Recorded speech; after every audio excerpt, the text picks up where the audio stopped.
দ্বিতীয় স্কন্ধ চতুর্থ অধ্যায়। তো চতুর্থ অধ্যায়ের প্রথম কয়েকটা শ্লোকে 1 থেকে 5 অব্দি শ্লোকে সুত গোস্বামী বলছেন সুখদেব গোস্বামীর আত্মতত্ত্ব নির্ণায়ক বাণী শ্রবণ করে উত্তরানন্দন পরীক্ষিত নিষ্ঠা সহকারে তার মনকে ভগবান শ্রীকৃষ্ণে একাগ্র করেছিলেন।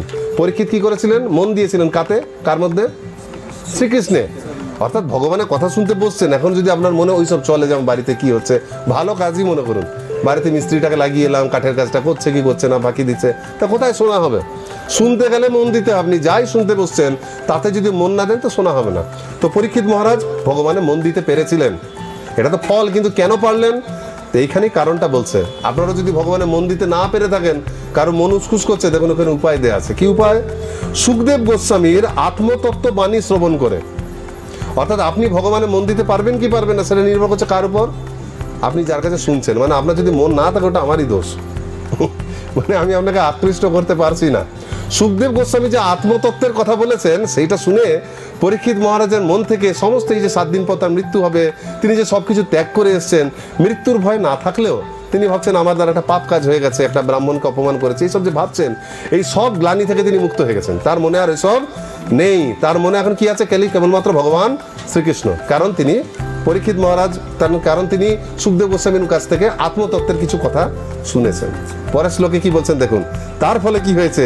এই যে শ্রীকৃষ্ণের প্রতি তিনি সর্বান্তকরণে আকৃষ্ট হয়েছেন, তার ফলে দেহ, জায়া, পুত্র, প্রাসাদ, হাতি, ঘোড়া, পশু, রাজকোষ, বন্ধু বান্ধব, আত্মীয় স্বজন সকলের প্রতি যে দৃঢ় আসক্তি, সেটা চিরকালের জন্য তিনি ত্যাগ করতে সক্ষম হয়েছেন। বুঝতে পারলেন? এই আসক্তির জন্যই তো আমরা ভগবানের মন দিতে পারি না। আমরা যখন ভক্ত সঙ্গে আসি তখন মনে মনে ঠিক করি ভাগবত পড়বো, ভক্ত হবো, সব আমিও ভাবি। কিন্তু আবার যখন একটা কামনা সংসারে কাজে গিয়ে পড়ি, অনেকে বুঝে শুনে তখনও ভাবে যে চাই তো করতে, কিন্তু কি করব, এই সব ঝামেলার মধ্যে পড়ে আছি, বেরোতে পারছি না। আমি যাইনি তো সংসারে সমস্ত কাজ করতে করতেও ভগবানকে ডাকা যায়, রান্না করতে করতেও কৃষ্ণের কথা ভাবা যায়, কিন্তু মনে আসে না। তখন এত রকমের চাপ থাকে। কেন চাপ থাকে? কারণ ওই বস্তুগুলোর প্রতি আমরা আকৃষ্ট। আমরা ওই বস্তুগুলোর প্রতি আকৃষ্ট বলে ভগবানের সেবাও যখন করি, আমরা কি বলছি? অভক্ত লোককে বলছি যে কোনো কাজ করতে করতে কৃষ্ণকে স্মরণ করো। কিন্তু আমরা নিজেরা ভক্ত হয়ে ভগবানের সেবাটা করতে করতে আমরা অন্য কথা ভাবি, হয় না? ভগবান বলছে অন্য কারোর জন্য রান্না করতে করতে কৃষ্ণের কথা ভাবো, তা আমরা সেখানে কৃষ্ণের জন্য রান্না করতে করতে অন্য কারোর কথা ভাবছি। কেন ভাবছি? কারণ সেই লোকটা আমার প্রিয় বা সেই বস্তুটা আমার প্রিয়। তো সেটা থেকে আসক্তিটা কেটে যাওয়াটাই তো ভালো না? তো ওনার কেটে গেল, দেখুন চিরকালের জন্য কেটে গেল। কি করে কাটলো? তাহলে কৃষ্ণের প্রতি তিনি আকৃষ্ট হলেন, তার জন্য তার সমস্ত আসক্তি কেটে গেল। আর তার ফলে কি হলো? তৃতীয় শ্লোকে বলছেন, 3 নম্বর আর 4 নম্বর শ্লোকে, নিরন্তর কৃষ্ণ ভাবনায় মগ্ন হয়েছেন বলে তার যে মৃত্যু আসন্ন এই কথা জেনে তার যে রাজকার্য ছিল, কি কি দায়িত্ব, কি কি সেবা ছিল, কি কি যজ্ঞ করা ছিল, সব ভুলে গিয়ে তার হৃদয়ে যে শ্রীকৃষ্ণের প্রতি স্বাভাবিক প্রেম, তাতে তিনি দৃঢ়ভাবে যুক্ত হয়ে গেলেন। ফলে কৃষ্ণ প্রেম জাগলো। তাহলে দেখুন কৃষ্ণ প্রেম জাগার 4টে স্টেপ না? প্রথম স্টেপ কি? যে কোন একজন ব্যক্তির মুখ থেকে আত্মতত্ত্বের কথা শোনা। যেই শুনলেন অটোমেটিক আপনাকে কিছু করতে হবে না, আপনার হৃদয়ে কৃষ্ণর প্রতি আকর্ষণ জাগবে। যে আকর্ষণ জাগবে অমনি সঙ্গে সঙ্গে বিষয়ের জিনিসগুলো, সমস্ত জড়জাগতিক বিষয় থেকে আপনার আসক্তি কেটে যাবে। আর যেই কেটে যাবে অমনি সঙ্গে সঙ্গে কি হবে? আপনার কৃষ্ণের প্রতি প্রেম বাড়বে। আকর্ষণ তো সবার হয়, কিন্তু প্রেম যে হৃদয়ে লুকিয়ে আছে সেটা তো আর জাগে না। তো সেইটা জাগাতে গেলে এইরকম একটা জোরালো একটা আঘাত দরকার। এখন প্রশ্ন হচ্ছে, তাহলে প্রথম কাজটা কার? দায়িত্বটা কার? বলবেন প্রভু তাহলে তো বাঁচা গেল। দায়িত্ব তো আমার নয়, দায়িত্বটা বাচকের। যে কৃষ্ণ কথা বলছে তার কথা যদি সুখদেব গোস্বামীর মতো জোরালো না হয়, তো তার কথা তো আমি শুনছি, কিন্তু আমার হৃদয়ে তো ওই কৃষ্ণ জাগছে না বলে আসক্তি কাটছে না, আসক্তি কাটছে বলে প্রেম জাগছে না। দোষটা তার, সত্যি তার। সেই জন্য আমরা তখন নাই মামা থেকে কানা মামা ভালো। আমি এখানে বলছি কেন? কারণ সুখদেব গোস্বামী নাই তো, কেউ নাই তো আমিই বলছি। বুঝতে পারছেন তো? নাই যখন ফাঁকা মাঠে গোল দিচ্ছে কি করবে? কিন্তু অ্যাকচুয়াল উচিত হচ্ছে যে ভাগবত কথা কে বলতে পারে? 5ম শ্লোকে বলছেন, হে ব্রাহ্মণ, আপনি সবকিছুই জানেন, কারণ আপনি জড় কলুষ থেকে মুক্ত। সব বলে টলে লাস্টে বলছে, আপনার বাণী ধীরে ধীরে আমার অজ্ঞানের অন্ধকার দূর করছে, কেননা আপনি পরমেশ্বর ভগবানের কথা বলছেন। সুখদেব গোস্বামীর কথাটা এত জোরালো কেন লেগেছিল? সুখদেব গোস্বামী যা বলেছিল সেইটা শ্রবণ করে পরীক্ষিত মহারাজের মন সবকিছু থেকে সরে গিয়ে কৃষ্ণে গেছিল। কেন না? বলছে সুখদেব গোস্বামী কেবলমাত্র পরমেশ্বর ভগবানেরই কথা বলতেন। আমরা যে ভগবানের নাম বাণী প্রচার করছি বা যাই কিছু করছি, কেবল ভগবানের কথা বলছি না, বলে তা কোথায় হয়, তো ভগবানের কথাই হচ্ছে। এখন বলছি, আবার দেখা যাবে যে 1 ঘন্টা 8 ঘন্টা পর অন্য কথা বলছি, 4 ঘন্টা পর অন্য কথা বলছি, কালকে সকালে অন্য কথা বলছি, অন্য সময় আপনার সঙ্গে আমার দেখা হলো তখন আমি জড়ো কথা বলছি, আবার যখন স্টেজে এসে আপনার সঙ্গে আমার দেখা হলো তখন হয়ে গেলাম পাঠক শ্রোতা, আবার এমনি গল্প হচ্ছে ফোন হলো তখন দেখালো অন্য কথা বলছি। তাহলে সে কিন্তু ঠিক ভাগবত প্রবচক নয়। যে ব্যক্তি উঠতে বসতে শুতে ঘুমাতে যখন দেখা হবে তখনই সে আপনার সঙ্গে ভক্তিমূলক কথাই বলবে। আপনার বাড়ির কাজকর্মের কথা বললেও তার মধ্যে কৃষ্ণ কথা থাকবে, কৃষ্ণকে কেন্দ্র করে, সেই ব্যক্তি ভাগবত পাঠের যোগ্য। বুঝতে পারলেন? তো সুখদেব গোস্বামী রাত্রি দিন উঠতে বসতে খালি কৃষ্ণের কথাই ভাবতেন। যেমন শ্রীল প্রভুপাদ, তার সঙ্গে মর্নিং ওয়াকে যে আপনার কনভারসেশন শুনে, প্রভুপাদের সঙ্গে যে মিটিং ভক্তদের মর্নিং ওয়াক করছেন তখন তার কনভারসেশন আছে, গুরু পূজার পর কথা আছে, তার ঘরে রুম কনভারসেশন আছে, আবার তিনি প্রবচন দিচ্ছেন, আবার সাধারণ কথা বলছেন ভক্তদের সঙ্গে, কাউকে চিঠি লিখেছেন। আপনি পড়ে বুঝতে পারবেন না যে কোনটা চিঠির কথা, কোনটা মর্নিং ওয়ার্কের কথা, আর কোনটা প্যান্ডেল প্রোগ্রামের কথা, সবগুলোই কৃষ্ণ কথা। তো এইরকম আমাদের হলে পরে তখন কি হবে, যে আমাদের মন সবসময় কৃষ্ণে আবিষ্ট হবে। বুঝতে পারলেন? তো এইটা হচ্ছে প্রথম দিকটা। পরীক্ষিত মহারাজের এইভাবে মন কৃষ্ণে আবিষ্ট হয়ে আছে এবং তিনি প্রশ্ন করছেন কাকে? সুখদেব গোস্বামীকে। তিনি এতক্ষণ প্রশ্ন করেছিলেন না অলরেডি, আরো প্রশ্ন করছেন। কি প্রশ্ন করছেন? এবার তিনি প্রশ্ন করছেন যে ভগবান কিভাবে, এবার আস্তে আস্তে আসছে, খুলছে ভাগবতমটা দেখুন। উনি প্রশ্ন করছেন যে ভগবান কিভাবে এই জড় জগৎকে সৃষ্টি করেন, পালন করেন আর সংহার করেন। এই যে জড় জগৎটা, এই জগৎটাকে ভগবান কিভাবে তৈরি করেন, কিভাবে পালন করেন, কিভাবে সংহার করেন। অনেক ধর্মে এই জগৎ সৃষ্টির কথা বলা আছে। ইসলাম ধর্মে বলা আছে, হয়তো বাইবেলে বলা আছে। বাইবেলে কিরকম বলা আছে যে ভগবান গড একদিন চাইলেন let there be light and there was light. ভগবান একদিন ইচ্ছা হলো আলো হোক, আলো হয়ে গেল। জগৎ তৈরি হোক, জগৎ তৈরি হয়ে গেল। জল হোক, হয়ে গেল। এত স্পিডে হয় না। বলে সে তো প্রভু একদিন ঠিক করলো যে ছেলে জন্মদিন করবে, ফোন করলো যে প্রভু তাহলে রোববার দিন ছেলে জন্মদিন করবো, বলবো হয়েও গেল, হয়ে গেল না, ঝপকরিত হয়ে গেল। কিন্তু কি অটোমেটিক হয়ে গেল? ফোন করা মাত্রই ভক্তরা চেন রিয়াকশনের মধ্যে লেগে গেল। এ সেবা ভাগ করলো, ও আবার কয়েকজন সেবা ভাগ করলো, কেউ বাজারে দৌড়ালো, কেউ আমাকে ফোন করলো, কেউ অন্য কাজে লেগে গেল। এইভাবে সব জিনিসটা এক জায়গায় এসে হলো। তো কিভাবে হলো সেটা কিন্তু অন্য ধর্ম বলতে পারে না। এই জন্য বলছে পৃথিবীতে যাহা কিছু ধর্ম নামে চলে, ভাগবত কহে তাহা পরিপূর্ণ চলে। অন্যান্য ধর্মে আর এই ধর্মে পার্থক্য কিছু নয়, সেটা ধর্ম নয় তা নয়, কিন্তু সেগুলো পরিপূর্ণ ধর্ম নয়। সেইখানে সবকিছু একটা কথায় বলা আছে যেটা বোঝার অযোগ্য, যে ভগবান যা করছে করুক, তোমরা বুঝে কি করবে। কিন্তু এইখানে শ্রীমদ্ ভাগবতমে উপযুক্ত শ্রোতা পেয়ে ভগবান সবকিছু ব্যাখ্যা করতে পাঠাচ্ছেন কাকে? পরীক্ষিত মহারাজকে, এই সুখদেব গোস্বামীকে। তো সুখদেব গোস্বামীর কাছে দেখুন, ইনি প্রশ্ন কত সুন্দর করছেন যে এই জড়জগৎ সৃষ্টি, পালন আর ধ্বংস কিভাবে হয়, নিজের মায়ার দ্বারা ভগবান কিভাবে করেন, ভগবান কিভাবে নিজের ভিন্ন ভিন্ন শক্তির সঙ্গে সঙ্গ করে কিভাবে জড়জগৎ চিন্ময় জগৎকে সৃষ্টি করেন। আর তিনি এই সবকিছু ক্রীড়ার ছলে খেলতে খেলতে কি করে ফেলেন, কোনো টেনশন হয় না তার এইসব করার সময়। আবার তিনি যে এত কিছু করেন, সবই কিছু নিজে করেন, কিছু নিজের বিস্তার দিয়ে করেন। এই সবই সাধারণ মানুষের কাছে দুর্বোধ্য, আমাদের মাথায় ঢোকে না। তাহলে আপনি একটু আমাদের কাছে সহজ করে বলুন। এখন যদি ভালো করে মন থেকে আপনাদেরকে জিজ্ঞেস করা হয় যে এই প্রশ্নটা শুনে ভালো লাগলো, বলবেন না আপনার সামনে হু করছি, কিন্তু এই প্রশ্নটা ভালো লাগছে না। যদি জিজ্ঞেস করা তো প্রভু আপনার কৃষ্ণের বৃন্দাবন লীলা কেমন ছিল, কেমন তিনি গোপীদের সঙ্গে আহার বিহার করতেন, কেমন তিনি গোপীদের সঙ্গে উঠতেন বসতেন, এই গোবর্ধন লীলা, কত লীলা, এগুলো কত শুনতে ভালো লাগে। আর এই জড় জগতের সৃষ্টি স্থিতি ধ্বংস, এটা শুনে কি করব? ভক্ত হওয়ার প্রথম দিন থেকে তো শুনে আসছি এই জড় জগৎটা মিথ্যা, মিথ্যা না হলেও অনিত্য। এই জড় জগতে সবসময় দুঃখময়, দুঃখালয়ম, এইটা সবাই জানে ভগবত গীতার এই শ্লোকটা। তাহলে এই জগৎটা নিয়ে আমরা কেন নাড়াচাড়া করব? মনে হচ্ছে না? তো বলছে, শাস্ত্রে বলছেন যে আগে, সবার আগে আপনি আশেপাশে যেটা দেখতে পাচ্ছেন তার মধ্যে কৃষ্ণকে দেখুন, তবে কৃষ্ণকে তার ধামে দেখবেন। কৃষ্ণ থাকেন কোথায়? কৃষ্ণ 3 জায়গাতে থাকেন, ব্রহ্মেতি পরমাত্মেতি ভগবান ইতি শব্দতে। কৃষ্ণ মূল রূপে গোলক বৃন্দাবনে থাকেন, তথাপি তিনি অণ্ডান্তরস্থ চ পরমাণু চয়ন্তরস্থম।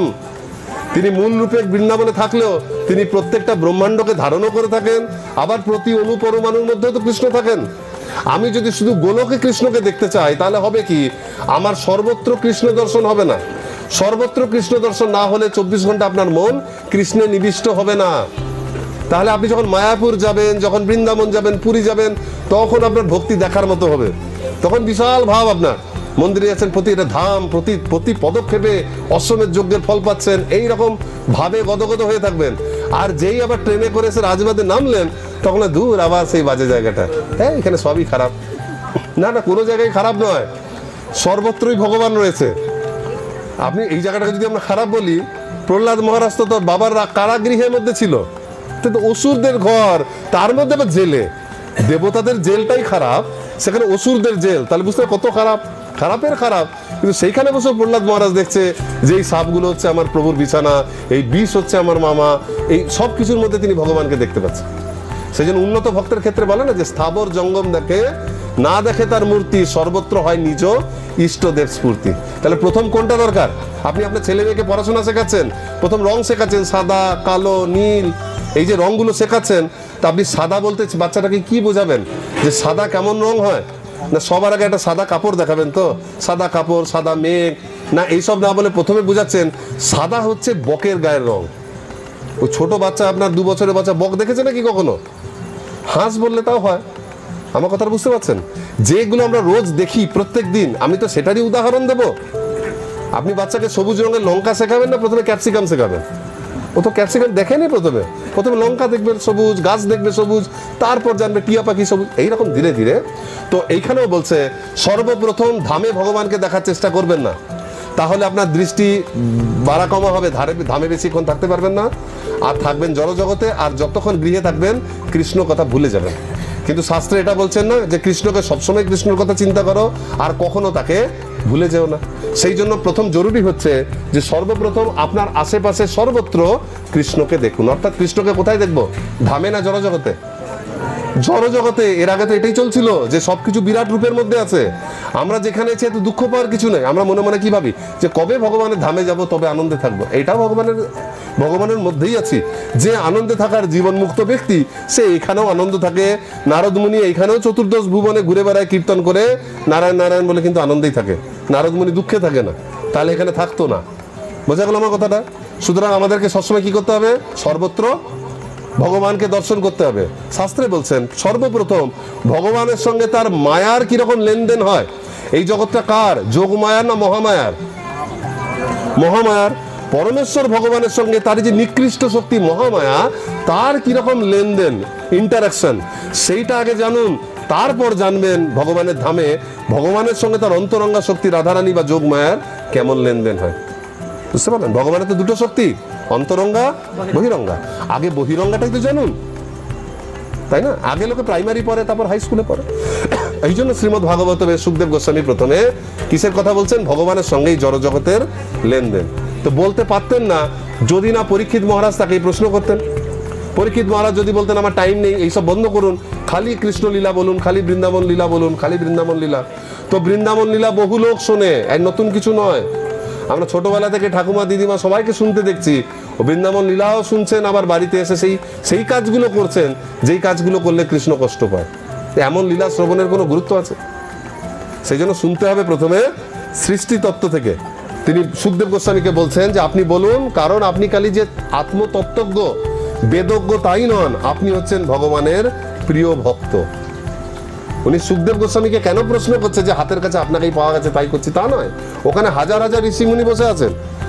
সুখদেব গোস্বামীকে কেন প্রশ্ন করছেন? সৃষ্টি তত্ত্ব কার কাছে শুনছে? সুখদেব গোস্বামীর কাছে। কেন?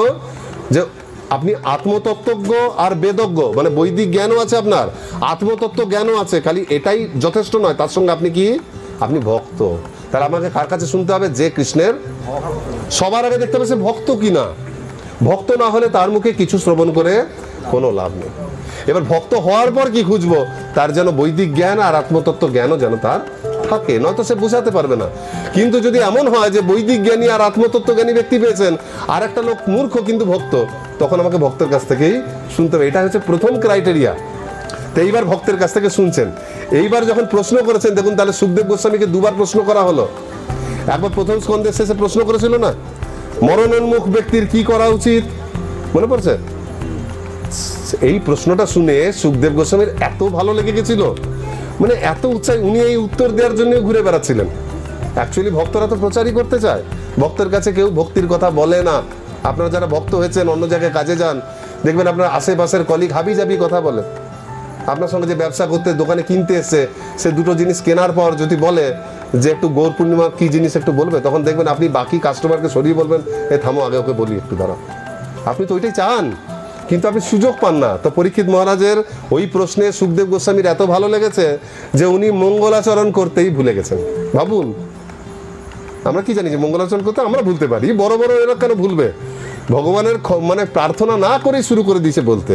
তো তার না করলেও চলে, কারণ ভগবান তার হৃদয়ে অলরেডি। কিন্তু তার খারাপ লাগছে, আরে আমি তো 3টে চ্যাপ্টার, ভাবুন 3টে চ্যাপ্টার বলে দিল, মঙ্গলাচরণই করলাম না, ভগবান সম্বন্ধে বলতে শুরু করে দিলাম, একটা 7 দিনের ভাগবত কথা বলতে বসছি, মঙ্গলাচরণ করতেই ভুলে গেছে। কি আনন্দে না, এত সুন্দর একটা প্রশ্ন করেছেন, এই প্রশ্নের আনন্দের চোটে তিনি ভুলে গেছেন। এইবার মনে পড়েছে এই মঙ্গলাচরণে যে তিনি কয়েকটা শ্লোক বলছেন, এত সুন্দর, এত শিক্ষণীয়। তো পরপর আমরা বলবো এক এক করে। প্রথম উনি শুরু করেছেন এই ভগবত বন্দনা 12 নম্বর শ্লোক থেকে শুরু করেছেন। 2য় স্কন্ধ 4th অধ্যায় 12 নম্বর শ্লোক সুখদেব গোস্বামী বলছেন, আমি একটা শ্লোক পড়ি অন্তত। শ্রী শুক উবাচ নম পরস্মৈ পুরুষায় ভূয়সে সদুদ্ভবস্থান নিরোধ লীলয়া গৃহীত শক্তিত্রী তদায় দেহিনা মন্তর্ভবায় ইয়ান উপলক্ষ্য বর্তমানে। বলছেন, আমি সেই ভগবানকে সশ্রদ্ধ প্রণাম নিবেদন করি যিনি জগতের সৃষ্টির জন্য 3টি গুণ অঙ্গীকার করেন। তিনি প্রতিটি জীবের হৃদয়ে বর্তমান, পরম পূর্ণ, তার কার্যকলাপ অচিন্ত। সৃষ্টি স্থিতি প্রলয় কারা করে? ব্রহ্মা। ভগবান নিজেই বিষ্ণু রূপে করেন, আর শিব রূপে করেন না। ব্রহ্মা বিষ্ণু মহেশ্বর, ইংরেজিতে বলে জেনারেটর, অপারেটর, ডেস্ট্রয়ার, গড। তাহলে গড 3 জনকে মিলে একটা গড হয় না? এমনি হিন্দুরাও বলে যে ত্রিদেব হচ্ছে অ্যাকচুয়াল ভগবান। এই ত্রিদেব কার অংশ? কৃষ্ণের অংশ। এইখানে তো বলছেন, শ্রীমদ্ ভাগবতে প্রমাণ হয়ে গেল যে ভগবান খালি এই জগৎটাকে চালানোর জন্য মায়ার 3টে গুণকে আশ্রয় করে সৃষ্টি স্থিতি আর পালন করেন, এই জগৎটাকে চালানোর জন্য। কিন্তু চিন্ময় জগৎ চালানোর জন্য এইসব রূপে তার কোনো প্রয়োজন। তাহলে চিন্ময় জগতে ব্রহ্মা বিষ্ণু মহেশ্বরের দরকার আছে? এখানে খালি মূল নারায়ণ আর কৃষ্ণ, বিষ্ণু আর ব্রহ্মার কোনো প্রয়োজনই নেই। প্রথম দেখুন, মঙ্গলাচরণ এত সুন্দর, যেখান থেকে আমাদের একটা করে দৃঢ়, এটা তো আমরা জানি, কিন্তু আপনি কাউকে প্রমাণ দেখাতে পারবেন, দৃঢ় প্রত্যয় হচ্ছে। তারপর 13 শ্লোক উনি কি বলছেন, আমি প্রত্যেক শ্লোকের একটু একটু করে সার অংশ বলছি যেহেতু সময় কম। এখানে এত সুন্দর বলছেন যে আমি সেই ভগবানকে প্রণতি নিবেদন করি যিনি পুণ্যবান ভক্তদের সমস্ত সংকট থেকে উদ্ধার করেন, অভক্ত অসুরদের নাস্তিক মনোবৃত্তিতে বাধা দেন, আর পারমার্থিক সিদ্ধির সর্বোচ্চ স্তরে অবস্থিত পরমহংসদের বিশিষ্ট পদ দেন। 3টে কথা বলা হলো। ভগবান 3 জনকে আশীর্বাদ করেন। কাদের? একটা হচ্ছে ভক্তদের, পুণ্যবান ভক্ত মানে যারা নতুন নতুন ভক্ত হয়েছে, কৃষ্ণ ভক্ত, তাদেরকে তিনি আশীর্বাদ করেন। 2 অসুরদেরকেও আশীর্বাদ করেন। 3 যারা উন্নত ভক্ত তাদেরকেও আশীর্বাদ করেন। তাহলে ভগবান কারোর প্রতি পার্সিয়ালিটি করেন যে যারা আমাকে পূজা করে আমি তাকেই করি, যারা করে না তাদেরকে করি না? ভগবান সকলকেই আশীর্বাদ করেন তাদের মতো বিচারে। দেখবেন এর আগে আমরা একটা পড়েছিলাম, অকাম সর্বকাম বা মোক্ষ কাম উদারধি। যিনি অকাম, যার কোনো কিছুই চাই না কৃষ্ণ ছাড়া, সেবা ছাড়া। আবার যার সর্বকাম, যে জড়জগতে সবকিছু ভোগ করতে চায়। আর যিনি মোক্ষকাম, যিনি খালি মুক্তির পিছনে দৌড়ায়। সবারই উচিত তীব্র ভক্তিযোগের দ্বারা পরম পুরুষোত্তম ভগবানের সেবা করা উচিত, আলোচনা করেছিলাম। সেইটাই এখানে ঘুরে আসছে। এখানেও আসছে অকাম সর্বকাম বা মোক্ষ কাম উদারতি। কিভাবে শুনুন, দেখুন এত সুন্দর এখানে এই শ্লোকটা আসছে। প্রথম হচ্ছে যে সর্বকাম কারা? এখানে 3টে জনের কথা হচ্ছে। এক হচ্ছে নবীন ভক্ত, এক হচ্ছে পরমহংস, আর এক হচ্ছে অসুর। অসুর, ভক্ত আর পরমহংসের মধ্যে কারা সবসময় ভোগ করতে চায় বেশি? অসুর। অসুররাই তো সর্বকাম, আমার এটা ভোগ করবো, সেটা ভোগ করবো, আমি সব কিছু। তাহলে অসুররা হচ্ছে সর্বকাম। তো ভগবান অসুরদেরকে কি বর দেন?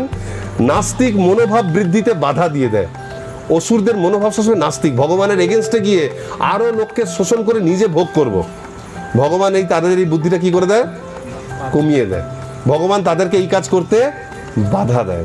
আপনার ছেলে বড় হয়ে ভুল করে নেশা করতে আছে, মদ খেতে আছে বা সিগারেট খেতে আছে, বাবার সঙ্গে দেখা না হলে করেই ফেলতো। রাস্তায় বাবার সঙ্গে দেখা হয়ে গেছে, বাবা 2 চড় দিয়ে ছেলেটাকে ধরে নিয়ে আসছে ঘরে।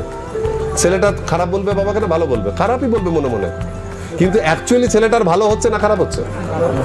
তাহলে ছেলেটার ওই নেশাটাকে সেই দিনের মতো তো বাবা ভণ্ড করলো। ভালোভাবে বাবার কথা শুনে হতো, কোনো না কোনোভাবে তো বাবা ভণ্ডুল করেছে জিনিসটাকে।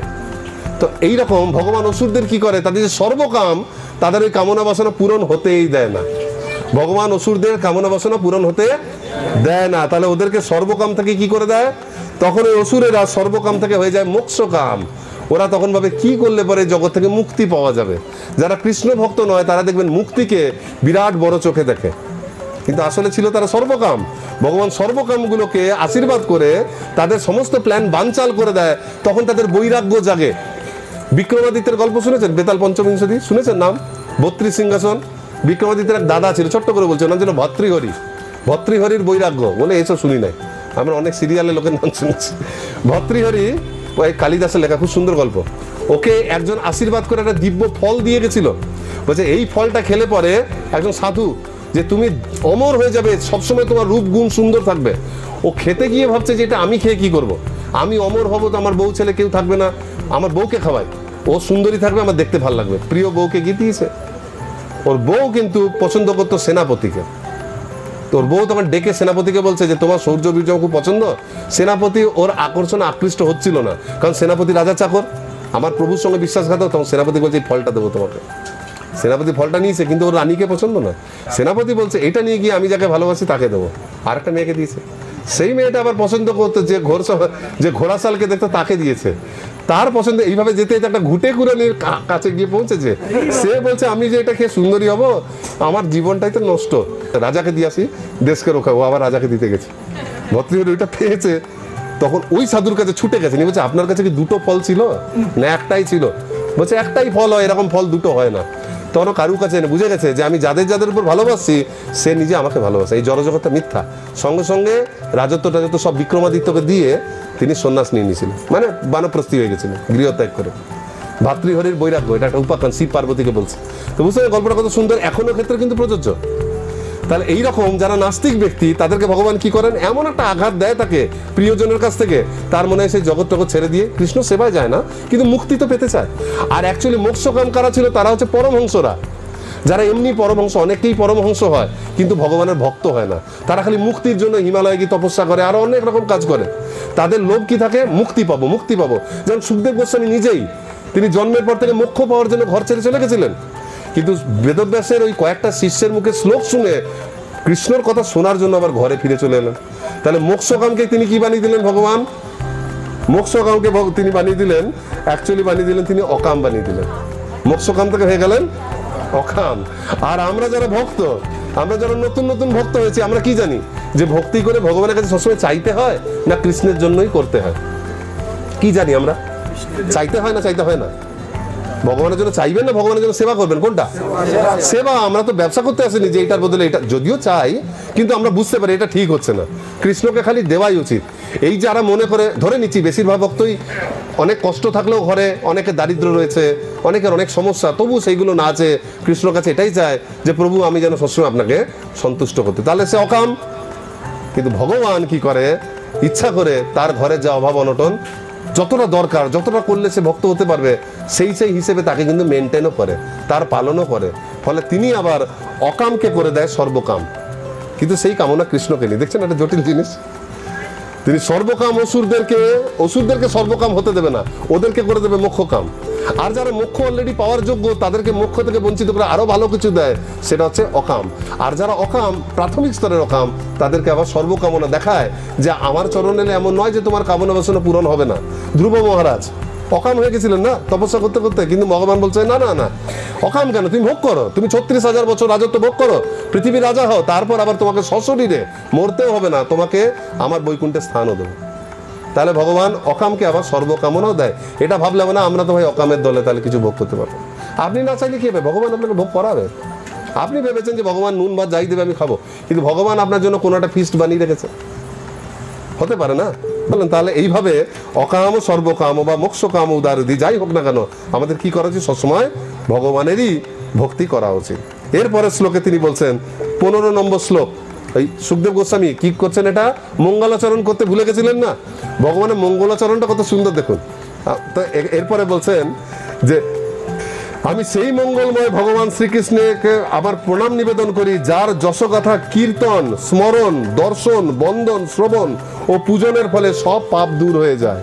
নিন, এটাই তো আমাদের ঝামেলা, আমরা তো পাপী লোক। পাপ দূর করার 6টা উপায় দিচ্ছে কৃষ্ণকে, অন্য কাউকে নয়। কৃষ্ণকে কি করতে হবে? কীর্তন, কৃষ্ণের গুণগান কীর্তন করতে হবে, করছেন কারো না কারো কাছে করছেনই। কৃষ্ণের গুণগান কীর্তন, স্মরণ, যত গুণগান কীর্তন করবেন আপনি নিজে তো গল্পটা দেখতে পাবেন, আপনার মনের মধ্যে চলবে। গুণগান কীর্তন, স্মরণ, দর্শন, ভগবানকে দর্শন করুন। 4 হচ্ছে তার বন্দনা করুন, স্তব করুন, ভগবানের কথা কারো শ্রীমুখ থেকে শ্রবণ করুন, আর অবশেষে তাকে পূজন করুন, বাড়িতে যেরকম গৃহস্থ লোকেরা করে। এই 6টি কাজ করেন না আপনারা? বেশিরভাগ লোক তো করেন। তাহলে এই 6টা কাজ করলে কি থেকে দূর হওয়া যায়? পাপ থেকে। কত সুন্দর না, পাপ থেকে দূর হওয়ার রাস্তা পাওয়া গেল। কিন্তু ভগবত গীতায় 7ম অধ্যায়ে 28 নম্বর শ্লোকে ওখানে কি বলছেন, যে সাম অন্তগতং পাপং জনানাং পুণ্যকর্মনা তে দ্বন্দ্ব মোহ নির্মুক্তা ভজন্তে এবং দৃঢ়ব্রতা। ওখানে আবার বলছে তারাই আমাকে দৃঢ়ভাবে ভজনা করতে পারে যাদের পাপ দূর হয়ে গেছে আর পুণ্য ফলের উদয় হয়েছে, তারাই আমার ভজনা করতে পারে। আর এখানে বলছে যদি ভজনা করেন তাহলে পাপ দূর হবে। নিন, এখানে বলছে পাপ দূর করতে গেলে কি করতে হবে? ভজনা করতে হবে। আর ওখানে বলছে যদি পাপ দূর না হয় তাহলে ভজনা করতেই পারবে না। বা এটা তো একটা গোলক ধাঁধা। এই জন্য কখনো শাস্ত্র একা পড়লে কিছুই মাথা মুন্ডু বোঝা যায় না, যায়। এই জন্য কারোটা হাত ধরে থাকতে, এই জন্য গুরুদেব। এই জন্য অভক্তরা যতই অনেক টিভিতে অনেক লোক বলে আমি বেদ পড়ে নিয়েছি, আমি এই পড়ে সেই পড়ে নিয়েছি, ফেসবুকে, টুইটারে, ইউটিউবে, আজকে প্রত্যেকটা লোকই গুরু, প্রত্যেকটা লোকই গুরু। যে ছেলেটা সারাদিন নেশা করে সেও গুরুদেব, সেও একটা বক্তৃতা দিচ্ছে, সে বেদের কোথাও পড়েছে, মিথ্যা নয়। কিন্তু পড়লে কি হবে? তাদের মধ্যে লিঙ্ক টানতে না পারলে বোঝা অসম্ভব। অ্যাকচুয়ালি কি বলছেন, দুটোর মধ্যে কি পার্থক্য? এখানে বলছেন এই 6টা কাজ করলে পরে পাপ দূর হবে, আর ওইখানে বলছে যে যার পাপ দূর হয়েছে সে দৃঢ়ভাবে তে দ্বন্দ্ব মোহ নির্মুক্তা ভজন্তে মাং দৃঢ়ব্রতা। পার্থক্য হচ্ছে প্রাথমিক স্তরে তাহলে কি আমরা পাপ দূর করার চেষ্টা করব তারপর পূজা করব, নাকি আগে এগুলো করবে তবে পাপ দূর হবে? প্রাথমিক স্তরে ভাগবতম যেটা বলছে সেটা আগে শুনতে হবে, যে আপনি যতক্ষণ না পূজা করছেন পাপ তো দূরই হবে না। আপনি যদি ভাবেন যে আমি সুস্থ হওয়ার পর ডাক্তারের কাছে যাব, আমার একটা প্রবলেম আছে, আমার ওটা সুস্থ হয়ে যাক, এমনি সব ঠিক আছে, আমার খালি একটা টিউমার হয়েছে, সেই টিউমারটা সেরে যাক তারপর আমি ডাক্তার দেখাতে যাব, তো ডাক্তার হাসবে না? আরে আমাকে দেখালেই তো তোমার ওইটা সারবে, আমাকে দেখাতে থাকলেই সারবে, আমাকে দেখাচ্ছ না সারবে কি করে? তো বলছে ওই যে ওখানে বলছে যে আগে সেরে নিলে তবেই ডাক্তারের কাছে যাওয়া যায়। ওখানে কেমন বলছে শুনুন, আপনার একটা টিউমার হয়েছে, সেটা কেউ সারাতে পারছে না, তা আপনি সেইটাকে নিয়ে, বা অন্য কোনো বড় রোগ হয়েছে সেইটাকে নিয়ে একটা ডাক্তারকে আপনি নিয়মিতভাবে মন দিয়ে দেখাতে শুরু করলেন, সে আপনাকে ওষুধ দিয়ে বা কিছু দিয়ে সারিয়ে দিল, তাহলে আপনার পাপটা, ওটা পাপ ছিল, তাহলে দূর হলো তো। এইবার মাঝে মাঝে ডাক্তার বলে দিল আমাকে কিন্তু দেখাবেন, নয়তো ওটা আবার হতে পারে, তাহলে আপনি তাকে দেখাতে যাবেন না, এবং আনন্দের সঙ্গে যাবেন, বলতে বলতে যাবেন যে আরে ওই ডাক্তার মতো ভালো ডাক্তার হয় না, এবং আপনার শরীরে যা কিছুই রোগ হোক আপনি তার কাছেই দৌড়াবেন। সে যদি বলেও দেখতে পারবো না, বলবো অন্য তাহলে একটা ডাক্তার দেখে দিন, হবে কিনা? তাহলে প্রথমে আপনি যাচ্ছিলেন আপনার টিউমার দূর করার জন্য, কিন্তু যেহেতু ও পারলো করতে, তখন ওর প্রতি বিশ্বাসটা আপনার কি হয়ে গেল? দৃঢ় হয়ে গেল। তখন আপনি মরে গেলে ওকে ছাড়বেন না। পরে যদি আপনার ভুলও করে দেয়, বলবে এইবারটা ডাক্তারবাবু হয়তো ভুল করে ফেলেছে, কিন্তু উনি এমনিতে তো ভালো ডাক্তার, আমি তো জানি, ঠিক কিনা? এইরকম আমরা প্রথমেই আমরা শুদ্ধ হয়ে ভগবত ভক্তি করতে পারি না, সেটা হতে গেলে সত্য যুগে থাকতে হতো। তা প্রথমে এই জন্য ভাগবত এত সুন্দর সুযোগ দিচ্ছে, শ্রবণ কীর্তন স্মরণ দর্শন পূজন করুন ভগবানের, তাহলে একটু একটু পাপ দূর হবে। যেমন যেমন পাপ দূর হবে তখন আবার গীতা শ্লোকটা খাটতে শুরু করবে, যে সাং অন্তগতং পাপং, যার পাপ দূর হচ্ছে তাহলে তার কি হবে? কৃষ্ণের প্রতি আকর্ষণ। আপনি রাত্রেবেলায় 4টে রুটি খান মনে করুন, তা আপনি যদি 2টো রুটি খান তাহলে কি আপনার খিদে একবারে দূর হয়ে যাবে? তাহলে পুরো খিদে থাকবে? আপনার যেমন যেমন রুটি খেতে থাকবেন তেমন তেমন পেট ভরতে থাকবে, আর খাওয়ার রুচিটা কমতে থাকবে। যখন শেষ টুকরো দুটো খাচ্ছেন তখন আর খেতে ইচ্ছাই করবে না, ঠিক কি না? সেই রকম যখন ভগবানের এগুলো করতে থাকবেন তখন আস্তে আস্তে পাপ দূর হতে থাকবে, তত আপনার দৃঢ়তা বাড়তে থাকবে। এটা একটা চেন রিয়াকশনের মতো, বুঝতে পারলেন? এই জন্য ভগবানের ভজনা একবার শুরু করলে তার কোনোদিন শেষ হয় না। একজন বলছিলেন, প্রভুপাদই বলছিলেন, প্রভুপাদ একটা ক্লাসে শুনছিলাম, ইংরেজিতে বলছিলেন যে আমরা এত জব কেন করি? তো প্রভুপাদ বলছে আমরা জব করি কিসের জন্য? লোকে ভাবছে অনেক কিছু বলবে প্রভুপাদ, রাধারানী ইত্যাদি। প্রভুপাদ বলছে আমরা জব করি জব করার জন্য। মানে বলছে আমাদের তো জব করতে ভালো লাগে না, তোমরা জব কেন করছো? আমি বলেছি বলে। তো গুরুদেবের কথা শুনে যখন আমরা বাধ্য হয়ে মহামন্ত্র জপ করি, একমালা জপ করার পর অনেকদিন পর আমাদের আরেক মালা জপ করতে ইচ্ছা করে, কারণ একমালা জপ করে কিছু স্বীকৃতি হয়েছে ভগবানের সেবা, তখন ভগবান আরেক মালা জপ করার নেশা ধরিয়ে দেয়। তখন 2 মালা জপ করি, 2 মালা জপ করলে ওই জপের নেশাতে 4 মালা জপ করতে ইচ্ছা করে, 4 থেকে 8, 8 থেকে 12, 16, এমনি করে আমরা জপ আরেক জপকে টানে। এইভাবে আমাদের নামের সংখ্যা আস্তে আস্তে বাড়ে। তো এইভাবে ঠিক এইরকম যে আমরা এইগুলো যখনই করি তখন পাপ দূর হয়, আর যত পাপ দূর হয় তত আমরা ভগবানের প্রতি আসক্ত হই। তারপরে শ্লোকে বলছেন 16 নম্বর শ্লোকে যে ভগবানের চরণ কমল শরণ গ্রহণ করার ফলে পরম বুদ্ধিমান ব্যক্তিরা বর্তমান ও ভবিষ্যতের সমস্ত আসক্তি থেকে দূর হয়ে মুক্ত হয়ে চিন্ময় জগতে প্রবেশ করে। খুব গুরুত্বপূর্ণ কথা দেখো, যে চিন্ময় জগতে প্রবেশ করে কারা? বুদ্ধিমান ব্যক্তিরা। তাহলে বুদ্ধিমান ব্যক্তি কাদের বলবো? যারা চিন্ময় জগতে প্রবেশ করতে চায় তারা, না যারা এই জগতে আনন্দে আছে? বলো। বুদ্ধিমান ব্যক্তি সে যে চিন্ময় জগতে প্রবেশ করতে। কিভাবে প্রবেশ করে? বলছেন ভবিষ্যৎ ও বর্তমানের সমস্ত আসক্তি থেকে মুক্ত হয়ে। বলবো এটা তো একটু আগে শুনলাম যে সমস্ত আসক্তি থেকে মুক্ত হতে হবে। ভবিষ্যতের আসক্তি মানে এই ভক্তরা সাধারণত জড় আসক্তি কাটিয়ে ফেললেও ভবিষ্যতের আসক্তি থেকে মুক্ত হতে পারে না। প্রত্যেক ভক্ত কিছু না কিছু প্ল্যান করে যে ভবিষ্যতে আমি অমুক জায়গায় গিয়ে অমুক কাজ করব, আমার বয়স যখন 50 বছর হবে তখন ওই কাজটা করব, আরো কয়েকদিন ভক্ত হয়ে গেলে আমি ওইটা করব। প্রথম ভক্তরা তো প্ল্যান করে যে আমি 2-3 বছরের মধ্যে দীক্ষা নেব, করে না অনেক প্ল্যান। ওই প্ল্যানটাকে রক্ষা করার জন্য তারা যা করে সেটাই তার লক্ষ্য। ওই লক্ষ্যটাকে পাওয়ার জন্য তারা কিন্তু এটা ভুলে যায় আমি দীক্ষাই নেই, কি বুড়ো বয়সে বৃন্দাবনেই যাব, কি মায়াপুরেই যাব, কি অমুক জায়গায় অমুক মন্দিরে প্রেসিডেন্ট হয়ে সেবা করব। এই সবগুলোর উদ্দেশ্য কি? এই সবগুলোর উদ্দেশ্য কি? কৃষ্ণকে সন্তুষ্ট করে তার ধামে যাওয়া না।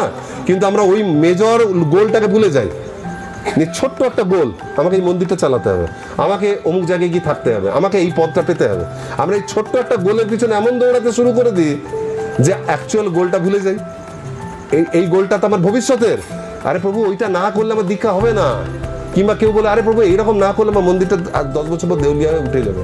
আর কেউ বলবে এখন থেকে এটা না করলে আমি অমুক জায়গায় বুড়ো বয়সে কে দেখবে, আপনি আমাকে রাখবেন? এই যে বিভিন্ন গোলগুলো, এইগুলো হচ্ছে ভবিষ্যতের আসক্তি না বর্তমানে? বলো। এই ভবিষ্যতের আসক্তি রক্ষার জন্য আমরা এখন কেটে মরছি, কিন্তু এইগুলো থেকেও কৃষ্ণ আমাদেরকে রক্ষা করে। বুদ্ধিমান ব্যক্তিদের ভবিষ্যৎ আর বর্তমান উভয় প্রকারের আসক্তি থেকে মুক্ত হয়ে যায় কিভাবে? ভগবানের চরণ কমলের শরণ গ্রহণ করার ফলে। আমরা অত সোজা নয়। অনেকে বলছে কথাটা যেমন সোজা, নাচো গাও ভক্ত সঙ্গে করো সংকীর্তন, কিন্তু এই সংকীর্তন করার ফলে তো আমাদের উন্নতি হবে। কেউ যদি ভাবে প্রথম দিনের মতোই খালি যে 4টে নিয়ম পালন করলাম আর প্রসাদ খেলাম তাহলেই ভগবত ধামে, কিন্তু প্রবেশ হয় না। ভক্ত সঙ্গ করতে হয়। যত উন্নত ভক্ত সঙ্গ করবেন ততই আসক্তিগুলো কাটবে। এই জন্যই তো ভক্ত সঙ্গ করতে বলা। বোঝা গেল জিনিসটা?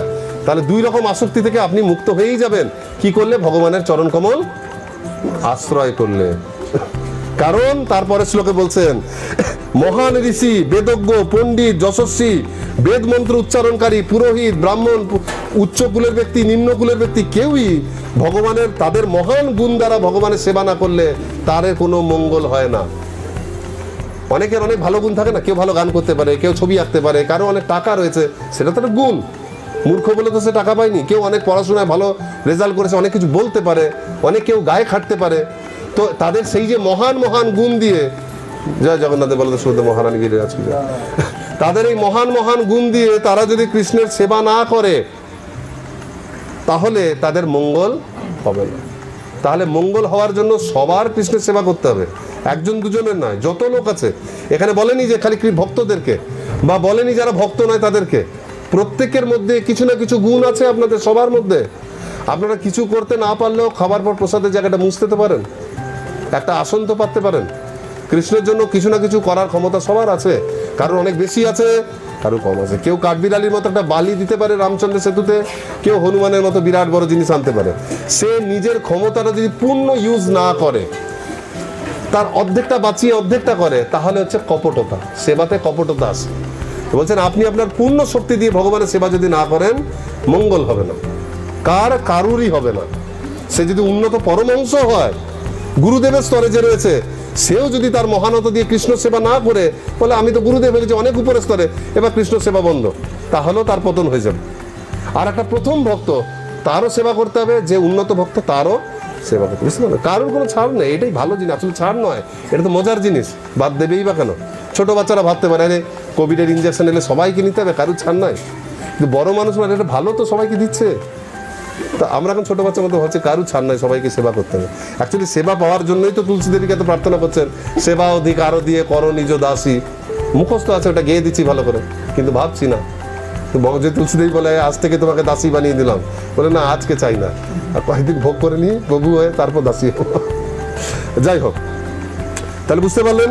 সেই জন্য এই এই যে মহামন্ত্র জপ করা, যে কৃষ্ণের সেবা করা, কৃষ্ণের সবচেয়ে ছোট সেবা হচ্ছে শ্রবণ কীর্তন। হরে কৃষ্ণ মহামন্ত্র শ্রবণ করা, কীর্তন করা সবচেয়ে বড় সেবা। তো এইটা সবার করা উচিত না। এখানে কি বলছে? এটা না করলে কারোর মঙ্গল হবে না? হবে না? কারোর মঙ্গল হবে? হবে না। তো সেই জন্য শিল প্রভুপাদ কি করেছেন?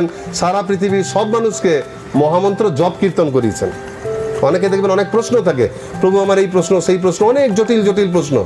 কিন্তু প্রভুপাদ এত প্রশ্নের উত্তর দিতেন না প্রথমে, কারণ প্রশ্ন তো অনেক থাকবে, কিন্তু সবার আগে তুমি মহামন্ত্র জপ করছো কিনা সেটা হচ্ছে আসল।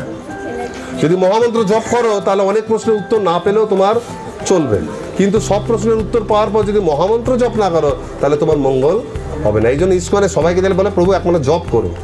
এই জন্য নাম হট্টের প্রথম ধাপে শ্রদ্ধাবানের ক্রাইটেরিয়া কি? তাকে অন্তত একমালা জপ করতে হবে। কারণ এটা এই জন্য মহামন্ত্র জপ হচ্ছে ইউনিভার্সাল। কোনো ব্রাহ্মণ পুরোহিত, আমি যদি কোনো বড়লোক মানুষ বলে প্রভু গৃহপ্রবেশ করো, কি করবেন? খরচা করে যজ্ঞ করুন। অনেক টাকা খরচা করলে সে 10,000 টাকা। আর একটা গরিব মানুষ এসে যদি বলে, তাকে বলা যাবে যজ্ঞ করুন? তার তো পয়সাই নেই। কিন্তু সে যদি বলে কি করলে আমাকে ভগবত ধামে যাওয়া যায়, বলে জপ। সে কোটিপতি লোককেও জপ করতে হবে, গরিব মানুষকে জপ করতে, রাস্তার ভিখারি চাইলেও তাকে জপের মালাটা দিতে হবে। আর প্রধানমন্ত্রীও যদি বলে আমাকে কিছু দিন, তাকেও কিন্তু এই জপের মালাটাই দিতে হবে। জলের মতো বড় লোকের যখন জল তেষ্টা পায়, সে তো আর অমৃত আর মধু খায় না, সে তো সোনা খেতে পারে না, তাকেও জলই খেতে হয়। আর গরিব মানুষটাকেও জলই খেতে হয়। বলবেন গরিব মানুষের জলটা নোংরা। হ্যাঁ, আমরা বিশুদ্ধ জল আমাদের দরকার। সেরকম হরিনামটা যদি নোংরা না হয়, বিশুদ্ধ হরিনাম আমাদের লোককে দিতে হবে, নিজেকেও করতে হবে আর লোককেও দিতে হবে। বুঝতে পারলেন? এটা ছাড়া কারোর মঙ্গল হবে না। তার আগে কি বলেছেন? বুদ্ধিমান মানুষেরা ভগবানের চরণ আশ্রয় করে বলে সব আসক্তি থেকে মুক্ত হয়। এবার বলছে যারা বুদ্ধিমান নয় তাদের কি হবে? যারা নিম্ন শ্রেণীর লোক, যারা নিম্ন গোত্রের শূদ্র, যবন, খস, আন্ধ্র, পুলিন্দ, অনেক বাইরের জাতি, যারা বৈদিক সভ্যতার মধ্যে পড়ে না, তাদের জন্ম তো হয়েছিল বৈদিক সভ্যতায়, বিভিন্ন সময় বিভিন্ন জায়গায় গিয়ে হারিয়ে গেছে, এখন ম্লেচ্ছের মতো জীবনযাপন করে, তাদের কি উপায়? তারাও ভগবানের শরণ নিতে পারে। তো সেইখানে বলছেন কিরাত, হুন, আন্ধ্র, পুলকস, আভির, শুম্ভ, যবন, খস, অন্যান্য সমস্ত জাতির পাপ আসক্ত মানুষেরা যার ভক্তদের শরণ গ্রহণ করার ফলে শুদ্ধ হতে পারে, আমি সেই ভগবানের শরণ গ্রহণ করি। তাহলে তারা কি করে শুদ্ধ হয়? তারা তো ভগবানের শরণ নেয় না। যারা যবন, নোংরা জাতি, পাপী মানুষ, তারা ভগবানের শরণ নেবে না। তাহলে তারা কার শরণ নেবে? ভগবানের ভক্তদের। এবার বুঝতে পারছেন? এর মধ্যে যদি প্রভুপাদ না হইতো তবে কি হইতো? তা ছিল প্রভুপাদ না থাকলে আমরা পাপী মানুষই ছিলাম। ভগবানের সামনে প্রণাম করলেও আপনারা জগন্নাথদেবকে যেরকম সেন্সে প্রণাম করতেন, মা কালীকেও সেই সেন্সে প্রণাম করতেন, দুর্গাকেও সেই সেন্সে প্রণাম করতেন, আবার কোনো পীর বাবাকেও সেই সেন্সে প্রণাম করতেন। তো একে প্রণাম করবো না, আবার যদি আমার ছেলের কাজটা না হয়, ভাই একেও কর, শনিকেও প্রণাম কর, একেও প্রণাম কর। প্রণাম সবাইকে আমরা করবো, শ্রদ্ধা করবো, কিন্তু আমরা সবাইকে সমান ভাবতাম। ফলে আমরা কারোর শরণাগত ছিলাম না।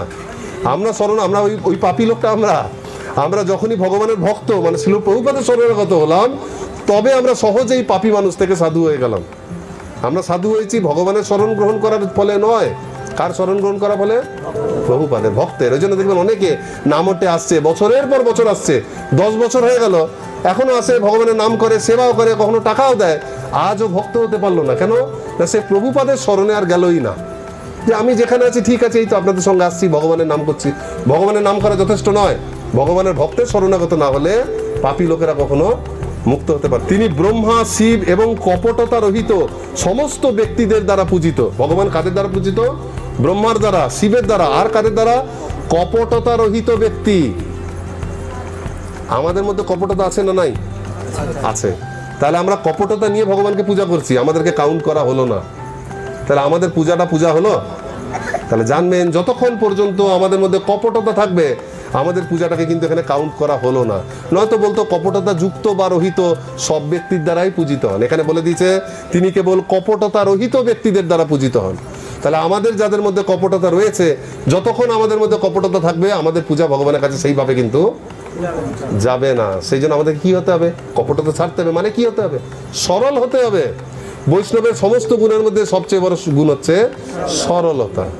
শেষে বলছেন 21 নম্বর শ্লোকে, বলছেন যে মহাত্মাদের পদাঙ্ক অনুসরণ করার ফলে, তার চরণ কমলের চিন্তা করার ফলে ভগবত ভক্তরা সমাধিতে সেই সত্যকে দর্শন করতে পারে। ভগবানের ভক্তরা যেহেতু উন্নত মহাত্মাদের কথা শুনে চলে, যেহেতু মনে প্রাণে সবসময় কৃষ্ণের কথা বলে, আমরা কৃষ্ণকে সেইভাবে জানি না, ভগবানের ধাম কোথায় কি শুনেছি, কিন্তু ডিটেলসে তো জানি না। কিন্তু যেহেতু 24 ঘন্টা আপনারা ভগবানের দিব্য নাম জপ করছেন, তো সেই জন্য কিন্তু সেই জিনিসটাকে আস্তে আস্তে জানতেও পারছেন। কিন্তু যে ব্যক্তিরা এসব না করে মনোধর্মী জ্ঞানী, যারা কল্পনা অনুসারে তাদেরকে অনুমান করার চেষ্টা করে, এখানে ভাগবতমে বলছে যারা ভক্ত তারা ভগবানকে হৃদয়ে ধারণ করে, তার সেবা করে, মহাত্মাদের পদাঙ্ক অনুসরণ করে, ফলে তারা ভগবানকে একদিন জানতে পারে। সে যত মূর্খই হোক কিচ্ছু যায় আসে না, সে যদি একটা পাতাও পড়তে না পারে কিন্তু গুরুদেবের কথা যদি শোনে, তাহলেও সেই ভক্তরা কিন্তু একদিন ভগবানকে জানতে পারে। আর একজন বিরাট বড় পণ্ডিত, সংস্কৃতের পণ্ডিত, কিন্তু সে মনোধর্মী, ভগবানকে জানে না, বই পড়ে পড়ে বোঝার চেষ্টা করছে আদৌ কে ভগবান, কোথায় থাকে কি না। বলছে সে খালি মানসিক কল্পনা অনুসারে অনুমান করে, সে খালি ভাবে যে ভগবান কি এইরকম না ভগবান ওই রকম। ওই জন্য বেদে ভগবানকে কি বলে জানেন? বেদে বলছে নেতি নেতি। রামচন্দ্রকে বলছে তুলসীদাসজি, নেতি নেতি নিত নিগম কহ রাম স্বরূপ তোহার। যে রামচন্দ্রকে ভগবানকে বলছেন যে আপনার স্বরূপ রামচন্দ্রের, কিন্তু বেদ বলে যে এটাও রাম নয় ওটাও নয়, এটা কি ভগবান না, এটা ভগবান না, এটা ভগবান না, এটা ভগবান না। এরকম ভাবে তারা খালি রিজেক্ট করতে থাকে। আর ভক্তরা সবকিছুর মধ্যে বলে এটাও ভগবান, এটাও ভগবান, এটাও ভগবান, সবই ভগবান। যা ভগবানের সেবাতে লাগছে তা সবই ভগবান, তাই না? এখন তো এই মাইকটাও ভগবান, তো এটা তারই সেবাতে লাগছে, গ্রন্থ পেজ সবই ভগবান। কিন্তু আমরা না পেজের প্রতি আসক্ত, না এই মাইকটার প্রতি আসক্ত, না রংটা না কালিটার প্রতি আসক্ত, আমরা আসক্ত কৃষ্ণের প্রতি। কিন্তু কৃষ্ণ এইসবের মাধ্যমে আমাদের কাছে প্রকটিত হচ্ছে। আমরা যখন ছোট ছিলাম সেই রামায়ণ হতো না টিভিতে, দেখেছিলেন আপনার যাদের বয়স হয়ে গেছে? তখন যখন রামায়ণ হতো রামানন্দ সাগরের, তখন এক একজন ওই বাইরে টিভি লাগিয়ে দিত আর 100-200 লোক বসতো, অনেকে মালা পরিয়ে রাখতো টিভিতে। হ্যাঁ, ওই টিভিতেই তো একটু পরে একটা সিগারেটের অ্যাডভার্টাইজ হবে না? তো সে টিভিটাকে মালা পরাচ্ছে না, তার আসক্তি রামচন্দ্রের প্রতি। কিন্তু যেহেতু রামচন্দ্রের লীলা ওই যন্ত্রটার মাধ্যমে আসছে, ফলে যন্ত্রটাকে তারা ভালোবাসছে। তো ভক্তি থাকবে ভগবানের প্রতি। সাধারণ লোক দেখে ভাবে এবার টিভির প্রতি আসক্ত, টিভিতে মালা দিচ্ছে, না না, টিভির প্রতি আসক্ত না, সে আসক্ত ভগবান রামচন্দ্রের প্রতি। এইরকম ভগবানের প্রতি আসক্তিটা জরুরি। এইবার শেষ তিনি প্রশ্ন করছেন 25 নম্বর ওই চ্যাপ্টারের, 4th চ্যাপ্টারের শেষ প্রশ্ন। বলছেন এ তো দেবাত মভুরাজন নারদায় বিপৃচ্ছতে বেদ গর্ভভ্যদাৎ সাক্ষাৎ যদাহ হরিরাত্মন। এইবার মঙ্গলচরণ শেষ করে বলছেন, হে রাজন, আপনি যে প্রশ্ন করলেন না কতগুলো, কি প্রশ্ন করেছিল? এই জগৎ সৃষ্টি স্থিতি পালন কিভাবে হয়। তো বলছে এই প্রশ্ন ব্রহ্মার থেকে পুত্র নারদ ভগবান ব্রহ্মাকে এই প্রশ্ন করেছিল, আর ব্রহ্মা ভগবানের থেকে যা জ্ঞান পেয়েছিল সেই দিয়ে ব্রহ্মা একই প্রশ্নের উত্তর নারদকেও দিয়েছিল। এইবার উনি সেটা বলবেন, ব্রহ্মা নারদ সংবাদ, বুঝতে পারলেন? মানে নারদ মুনি যে প্রশ্ন অনেক আগে ব্রহ্মাকে করেছিল আগের কল্পে, সেই প্রশ্নই পরীক্ষিত মহারাজও সুখদেব গোস্বামীকে করছে। বলে জেন্টলম্যানস থিঙ্ক অ্যালাইক। যুগে যুগে ভক্তদের তো একই প্রশ্ন আছে। ভাগবতম এমন একটা অথেন্টিক গ্রন্থ যেখানে কারোর কোনো মনের কথা লেখা নাই, যে সুখদেব গোস্বামীর কিছু একটা মনে হয়েছে, তিনি একটা ভাবে বিভোর হয়েছিলেন, বলে দিলেন একটা কিছু, সেটা সাইন্টিফিক নয় বা বেদে বলা নেই, না। এই ভাগবতমে যে যা বলেছে সে কারুর না কারুর কথাকে কোট করে বলেছে। সুখদেব গোস্বামী বলছেন না যেটা আমার কথা, বললেও কোনো ক্ষতি ছিল না, তথাপি বলছেন যে না এটা আমি বলছি না। এই একই প্রশ্ন নারদ তার পিতা ব্রহ্মাকে করেছিল, আর ব্রহ্মা ভগবানের থেকে জ্ঞান পেয়ে তবে বলেছিল, ব্রহ্মাও তার মন গড়া কথা বলেনি। তাহলে শ্রীমদ্ ভাগবতমের একটা কথাও কারোর মন গড়া নয়, প্রথমে এটা জানবেন। এই জন্য এত কথা, বারবার একই প্রশ্ন আসছে, এত কোট দেওয়া। তাহলে আমরা যখন কাউকে ভক্তি প্রচার করতে যাব, কাউকে যখন বলবো যে এটা শ্রেষ্ঠ না, আপনি এইটা করুন, তাহলে আমাদেরকে কি দিতে হবে? তার সঙ্গে কোট দিতে হবে যে এইটা শ্রীল ভক্তি বিনোদ ঠাকুর বলেছেন, ভক্তি সিদ্ধান্ত সরস্বতী ঠাকুর। কেউ না পারলে প্রভুপাদের, শ্রীল প্রভুপাদ অমুক জায়গাতে ভগবত গীতায় দেখবেন, আপনি খুলুন বইটা, দেখুন ওইখানে বলা আছে। সে গীতাটা খুলবে, হ্যাঁ তাই তো, আচ্ছা তাহলে ঠিকই বলেছে, তখন তার বিশ্বাস যাবে, দিন তাহলে আমি একটা গীতা নেব। আর সে যদি বলে প্রভু আপনাদের এই হরিনামটা সব, হ্যাঁ কোথায় বলা আছে? গীতাতেই বলা আছে। প্রভু কোথায় বলা আছে? আমি তো ধরুন অত পড়ি না, ওই প্রভুরা বলতে পারবে, হয় এরকম বলবেন, কিংবা বলেন আমি আপনার পরে বলবো, ভুলে গেছি। তখন বলে দূর এদের সন্দেহ, যে বইটায় কিছু নাই, আমি বই বিক্রির জন্য সব বলছি, তখন আপনার কাছ থেকে আর নেবে না। তাহলে প্রথমে কি করতে হবে? আমাকে কিন্তু প্রচারককে কোট করতে হবে কোনো জায়গা। মানে আপনি যে উকিল হয়েছেন, জজ সবই জানে যে কোন আইনে কি বলা আছে, তবু যদি যে সৎ লোক তারও যদি একটা উকিল না ধরে, সে যদি বলে না দেয় যে অমুক আইনে অমুক জায়গায় বলা আছে এই অবস্থায় এই কাউকে মারা গেলে পরে সেটাকে তার হত্যা ধরা হবে না, প্রোটেকশন করতে গিয়ে মারা গেছে, তখনই জজ শুনবে। ও কি নিজে জানে না? ও যদি ওটা না বলে দেয় যে আমার পক্ষের কোনো লোক নেই, আর আরেকজন পক্ষ বলে মৃত্যুদণ্ড, তাহলে মৃত্যুদণ্ড হয়ে যাবে। সেই জন্য আমাদেরকে সবসময় কি করতে হবে? কোর্ট করতে হবে। এটা চেষ্টা করুন। কোর্ট না করলে পরে আপনি প্রচার করতে পারবেন। যতটুকু ছোট হোক একটু একটু করে কোর্ট দিন। নামহট্টে যে শিক্ষাগুলো দেখবেন ওখানেও কোর্ট দেওয়া আছে। চৈতন্য মহাপ্রভু যে ভগবান, তারও অনেকগুলো কোর্ট দেওয়া আছে। এই শাস্ত্রগুলো কোর্ট তুলুন, লিখে রাখুন, মুখস্থ না লিখে রাখুন যে অমুক শাস্ত্রে বলা আছে, কিন্তু কোর্ট দিন। কোর্ট না তুলে দিলে আমরা সুখদেব গোস্বামীর পদাঙ্ক অনুসরণ কোথায় করলাম? তাহলে তো আমি এটা নিজের মনের মতো বলবো, দূর প্রভু এখানে কেউ কোর্ট চায় না, যা বলবো তাই চলে এখানকার লোকজনের কাছে। তেমনি জানবেন আজকাল একটা হাবিজাবি সম্প্রদায়ের লোকও কিন্তু ওরকম চালিয়ে বেড়াচ্ছে। আপনি যেমন কোর্ট ছাড়া বলছেন মহাপ্রভু ভগবান, সে বলছে অমুক ঠাকুর ভগবান, ও বলছে অমুক বাবা ভগবান, এও বলছে অমুক ভগবান। কোর্ট চাইলে কিন্তু ওদের মুখ চুপ হয়ে যাবে, আপনার কাছে কিন্তু উত্তর আছে। সেই জন্য আমাদের কুঁড়ে হলে চলবে না, আমাদেরকে অ্যাক্টিভলি ভগবানের জন্য কিছু কোটিং করতে হবে, আপনাকে উদ্ধৃতি দিতে হবে, আপনার মন গড়া কথা নয়। এর পরের চ্যাপ্টার পঞ্চম অধ্যায়, সর্বকারণের কারণ। কারণ এখানে প্রশ্ন করা হয়েছিল কি, জগৎ সৃষ্টি কে করে, কিভাবে করে, তার পালন কিভাবে হয়, ধ্বংস কিভাবে হয়। তার পরের চ্যাপ্টারে তার উত্তর আছে ব্রহ্মা নারদ সংবাদের মাধ্যমে। 5 আর 6, 5 নম্বর চ্যাপ্টার হচ্ছে সর্বকারণের কারণ, 6 নম্বর চ্যাপ্টার হচ্ছে পুরুষ সূক্তের স্বীকৃতি। ব্রহ্মার পুত্র যেমন নারদ ছিল, তেমনি নারদ সেইটাকে কাজে লাগিয়েছিল।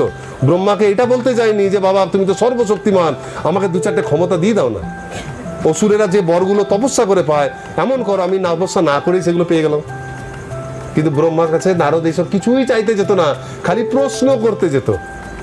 এই প্রশ্ন তো অসুরেরাও করতে পারতো। অসুরেরা একটাই কথা বলতো, আমাকে অমর করে দিন, আমাকে অমর করে দিন, তাই না? অসুরেরা জানেই না যে তারাও অমর। ভগবান বলছেন ন তে বাহং জাতু নাসং নতং নেমে জনাধিপা নচৈব ন ভবিষ্যাম সর্বম বয়মতঃপরম। অর্জুনকে বলছে আমি, তুমি আর এই যত রাজারা এসছে তোমাদের দলে বা উল্টো দলে, এরা এমন কোনো দিন ছিল না যে এরা ছিল না, আর এমন কোনো দিন আসবে না এরা থাকবে না। তাহলে সবাই অমর। যদি আমি অমরই হই, তাহলে আবার অমরত্বের পিছনে কেঁদে বেড়ানোর কি আছে? এই দেহটা থাকবে না, অন্যটা দেহ থাকবে, অসুবিধা কি আছে? যাই হোক, তো এইরকম অসুরদের মনোভাব। তো এখানে নারদ মুনি কিন্তু খুব সুন্দর ব্রহ্মাকে এবার প্রশ্ন করেছেন 2 নম্বর শ্লোকে। কি প্রশ্ন করছেন? যদ রূপম যদ অধিষ্ঠানম যত সৃষ্টম ইদম প্রভো যত সংস্থং যত পরং যত চ তত্ত্বং বদ তত্ত্বত। 6টা প্রশ্ন করছেন নারদ মুনি, যে যদ রূপম, যে এই জগতের রূপ কি, লক্ষণগুলো কি, লক্ষণের উৎস কি। তারপর বলছেন যে যদ সৃষ্টম, এই জগৎটা কিভাবে সৃষ্টি হয়। যত সংস্থম, এই জগৎটা কি কাকে আশ্রয় করে আছে। যত পরম, কে এটাকে কন্ট্রোল করছে। যচ্চ, মানে এই জিনিসটা কার নিয়ন্ত্রণে আছে, আর সংরক্ষণই বা কিভাবে হয়। তার আগে আরো কিছু কথা নারদ মুনি ব্রহ্মাকে বলছেন, খুব মজার মজার কথা। দেখুন, ব্রহ্মার একটু নাম করছেন, বলছেন মন থেকে বলছেন, মানে এই নয় যে তিনি খুশি করছে ব্রহ্মাকে, মন থেকে বলছে যে হে পিতা, আপনি সবকিছু বিজ্ঞানসম্মতভাবে জানেন, মানে যথাযথভাবে আপনি সবকিছু জানেন। কেননা পূর্বে আপনি যা কিছু সৃষ্টি করেছেন, ভবিষ্যতে যা কিছু সৃষ্টি হবে, বর্তমানে যা কিছু সৃষ্টি হয়েছে, আর এই জগতে যা কিছু আছে ব্রহ্মাণ্ডে, সবই আপনার হাতে একটা আমলকি ফলের মতো। না, ব্রহ্মাই তো সৃষ্টি করছে, তাহলে এই সমস্ত কিছু তো ব্রহ্মার হাতের একটা ফলের মতো। তাহলে ব্রহ্মা সব জানে। এটা সত্যি না মিথ্যা? সত্যি। তাহলে ব্রহ্মার মুখ থেকে যা শুনবেন সেটাকে আপনি বিশ্বাস করবেন। এই ব্রহ্মা, তিনি ব্রহ্ম সংগীতা কি বলছেন, গোবিন্দম আদি পুরুষং অমহম ভজামি। লোকে যদি হাবি যাবে নিয়ে আসে, বলে সবার অত পূর্ণ জ্ঞান, ব্রহ্মার মতো জ্ঞান আর কারণে। সেই ব্রহ্মা স্বয়ং বলছে যে আমি স্বয়ং যস্যৈক নিঃশ্বাসিত কালমথাবলম্ব জীবন্তী লোম বিলজা জগদণ্ড নাথা। যার একটা নিঃশ্বাস ছাড়বে আর নেবে, তার মধ্যে আমার সারা জীবন পার হয়ে যায়। সেই আদি পুরুষ ভগবান গোবিন্দের আমি ভজনা করি। এই জন্য আমরা কার কথা শুনবো? ব্রহ্মা। আর ব্রহ্মা হচ্ছে আমাদের গুরু পরম্পরার প্রথম ভক্ত। এই জন্য ব্রহ্মার কথা আমাদের শোনা উচিত, কারণ ব্রহ্মা সব জানে। তাহলে নারদ মুনি কিন্তু এখানে আরো কিছু ভাবছে। নারদ মুনি কথা শুনে কি মনে হচ্ছে, ব্রহ্মাই বোধহয় ভগবান, ব্রহ্মাই সব সৃষ্টি করে, সবই গোটা বিশ্ব হচ্ছে ব্রহ্মার হাতে একটা আমলকির মতো। বুঝতে পারছেন কতটুকু ছোট্ট, এটা পিংপং বলে, এইটুকু একটা বল। তাহলে নারদ মুনি ব্রহ্মাকে ভগবান ভাবছে, মনে হচ্ছে না? এর পরের শ্লোকে বলছে, হে পিতা, কিন্তু আপনার জ্ঞানের উৎস কি? মানে আপনি কোত্থেকে জানলেন? আপনি কার আশ্রয় আছেন? আপনি নিজে কার আন্ডারে আছেন? কার অধীনে আপনি কাজ করেন? আপনার বাস্তবিক স্থিতিটাই বা কি? আর আপনি কি আপনার নিজের শক্তি দিয়ে সবকিছু করছেন? দেখুন আবার কন্ট্রোভার্সি। প্রথম শ্লোকেই বলছে যে আপনার মধ্যে সব আছে, আপনার হাতে আমলকির ফলের মতো মনে হচ্ছে। আবার পরে বলছে আপনি কি কারোর আন্ডারে? আপনার অ্যাকচুয়ালি আপনি কে বলুন তো? আপনার স্থিতিটা, আপনি কোন পজিশনে আছেন? আপনি কি নিজের শক্তি দিয়ে করছেন সব? তার মানে নারদের সন্দেহ হচ্ছে পিছনে কেউ আছে। আবার পরের শ্লোকে নারদ মুনি বলছে, মাকড়সা যেমন অন্য কারোর সাহায্য না নিয়ে নিজেই নিজের উদর থেকে লালা নিয়ে জাল তৈরি করে, সেরকম আপনিও কারোর সাহায্য ছাড়া নিজের শক্তিতেই সব বানাচ্ছেন। আবার উল্টো, মাকড়সাকে বলে উর্ণ নাভ। উর্ণ নাভ মানে যার নাভি থেকে উর্মি বেড়ায়, যেখান থেকে জাল তৈরি হয়, তাকে বলে উর্ণ নাভ। তো বলছে একটা মাকড়সা এবং নিজের ক্ষমতাতে নিজে জাল করে, বাইরে থেকে সাপ্লাই নিতে হয় না, আপনিও নিজের শক্তিতেই সব করছেন। মানে প্রথমটাতে মনে হচ্ছে নারদের মনে হচ্ছে ব্রহ্মা ভগবান, পরেরটাতে বলছে না না ব্রহ্মা কারুর আন্ডারে, আবার মনে হচ্ছে ব্রহ্মা ভগবান, আবার পরেরটাতে বলছে যে আমি যা কিছু দেখছি এই জগতে নিত্য বা অনিত্য সবই আপনার দ্বারা সৃষ্টি হয়েছে, এগুলো আপনি নিজে থেকেই করেছেন। আবার পরেরটাতে বলছে কিন্তু যদিও আপনাকে খুব শক্তিশালী বলে মনে হচ্ছে, তবুও দেখছি আপনি সবসময় কঠোর অনুশাসন করে তপস্যা করছেন। আমি সবসময় দেখতে পাচ্ছি আপনি সবসময় কঠোর অনুশাসন করে নিয়ম করে তপস্যা করছেন। এইগুলো দেখে আমার কিন্তু একটু আশ্চর্য হচ্ছে, আমার অনুমান হচ্ছে যে আপনার থেকেও নিশ্চয়ই কেউ শক্তিশালী আছে। বুঝছেন? ব্রহ্মা নারদ 3টে শ্লোকে ব্রহ্মাকে বলছে ভগবান, মানে ওই রকমই। আবার 3টে শ্লোকে বলছে না না আপনার উপরেও কেউ আছে। তাহলে এই কন্ট্রোভার্সিতে কি বোঝা যাচ্ছে যে ভগবান ছাড়া আর কাউকে সবসময় ভগবান বলে মনে হয় না। অন্যান্য ব্যক্তিদেরকে কখনো কখনো ভগবান বলে মনে হতে পারে, কখনো কখনো কেউ আপনার একটা বড় কাজ করে দিলে আপনি বলবেন এই লোকটাই সাক্ষাৎ ভগবান। আমি যখন খুব ছোট ছিল একটা গল্প দেখতেছি, ব্রহ্মদৈত্যের গল্প, ঠাকুমার ঝুলিতে একটা দৈত্য ছিল, ব্রহ্মদৈত্য, সে একটা ব্রাহ্মণের কি সাহায্য করে দিয়েছিল, টাকা পয়সা দিয়েছিল, এসব হাবি যাবি। হ্যাঁ, তো লাস্টে ব্রাহ্মণটা বউকে বলছে আমার মনে হয় ব্রহ্মদৈত্যই সাক্ষাৎ ভগবান। ভাবুন, ব্রাহ্মণ বলছে ব্রহ্মদৈত্যকে ভগবান বলছে, কারণ ব্রহ্মদৈত্য ওকে অনেক টাকা পয়সা দিয়েছে। তাহলে 1 মিনিটের জন্য ওকেও তো ভগবান বলে মনে হচ্ছে। অনেককেই ভগবান মনে হতে পারে, কারণ ভগবানের যে গুণাবলী সেগুলো কখনো আমাদের দ্বারাই প্রকাশিত হয়। ভগবানের অনুপ্রেরণাতেই আপনার কখনো কোনো প্রাণীর প্রতি দয়া হয়, তখন আপনি তাকে কিছু মহামন্ত্র তার কানে বলেন, কি ভগবানের প্রসাদ তার মুখে দেন। ভক্ত হলে তার উপর মারিয়ে চলে যেতেন, ভক্ত না হলে। কিন্তু ভক্ত হয়েছেন বলে আপনার মনে এর গায়ে পা দেবো না, না বেচারা প্রাণীটা মরে যাবে, এর কানে একটু মহামন্ত্র বলি, তো ওর কাছে তো ভগবান আপনি। কিন্তু অ্যাকচুয়ালি ভগবান যে সবসময় ভগবান। নারদ মুনির লাস্টে গিয়ে পুরো সন্দেহ হয়ে গেল যে ব্রহ্মা বোধহয় ভগবান নয়। কেন? কারণটা কি বললো, আপনি সবসময় কঠোর অনুশাসন নিয়মানুবর্তিতা পালন করে কিন্তু তপস্যা করছে। তাহলে কি দেখে বোঝা গেল যে ব্রহ্মা তপস্যা করছে, ব্রহ্মা নিয়ম পালন করছে, মানে বৈদিক ভক্তি। দেখুন, ব্রহ্মাও রাগানুগা ভক্তি করতে যায়নি। রাগানুগা ভক্তদেরকে দেখে আপনি বুঝতে পারবেন না ভগবানকে। মধুমঙ্গলকে আপনি বুঝতে পারবেন না, মনে হয় মধুমঙ্গলই ভগবান। ব্রজে গিয়ে দেখতে পাবেন ওই কৃষ্ণের কাঁধে চেপে ঘুরে বেড়াচ্ছে, কৃষ্ণ চাকরের মতো মধুমঙ্গলকে কাঁধে নিয়ে ঘুরছে। দেখে কি মনে হবে মধুমঙ্গল ভগবান? রাধারানীকে মনে হবে কৃষ্ণ থেকে উপরে, দেখে মনে হবে কৃষ্ণ সবার পদ গো সেবা করছে কৃষ্ণ, তা মনে হবে তাহলে গোমাতাই ভগবান। কৃষ্ণ তো গোমাতার পূজা করে, তাই না? কিন্তু ব্রহ্মাকে দেখলে কি বোঝা যাচ্ছে? সেই জন্য রাগানুগা ভক্তকে না দেখে প্রথমে কাকে দেখবেন? যে বৈদিক ভক্তি অনুশীলন করে। ব্রহ্মাকে দেখে বুঝতে পারছে যে না, ব্রহ্মা হচ্ছে, ব্রহ্মার থেকে উপরে ভগবান রয়েছে। কেননা ব্রহ্মা নিয়ম পালন করছে কঠোরভাবে, ফেল উইদাউট ফেল। প্রত্যেকদিন নিয়ম করে ব্রহ্মা কারোর জন্য তপস্যা করছে। তপস্যা মানে খালি ধ্যান করা নয়, তপস্যা মানে তপানো শরীরকে, কাউকে আনন্দ দেওয়ার জন্য, পারমার্থিক জ্ঞান লাভের জন্য স্বেচ্ছায় জড়জাগতিক দেহটাকে কষ্ট দেওয়া। তাহলে ব্রহ্মা এটা রোজ করে। নারদ যখনই যায় তখন দেখতে পায় ব্রহ্মা পদ্মফুলের মধ্যে বসে কার একটা ধ্যান করছে, কখনো ফেল হয় না, উইদাউট ফেল। তো ধারণা হয়ে গেছে তাহলে ভগবান কেমন হবে। এইখান থেকে বলুন, ব্রহ্মা এগুলো করে বলে ভগবান নয়, তাহলে ভগবান কেমন হবে? যে কোনো নিয়মের মধ্যে থাকবে না। তাকে আপনি কোনোদিন দেখলেন ধ্যান করছে, এমন না যে পরের দিনও ধ্যান করবে, সে করতেও পারে।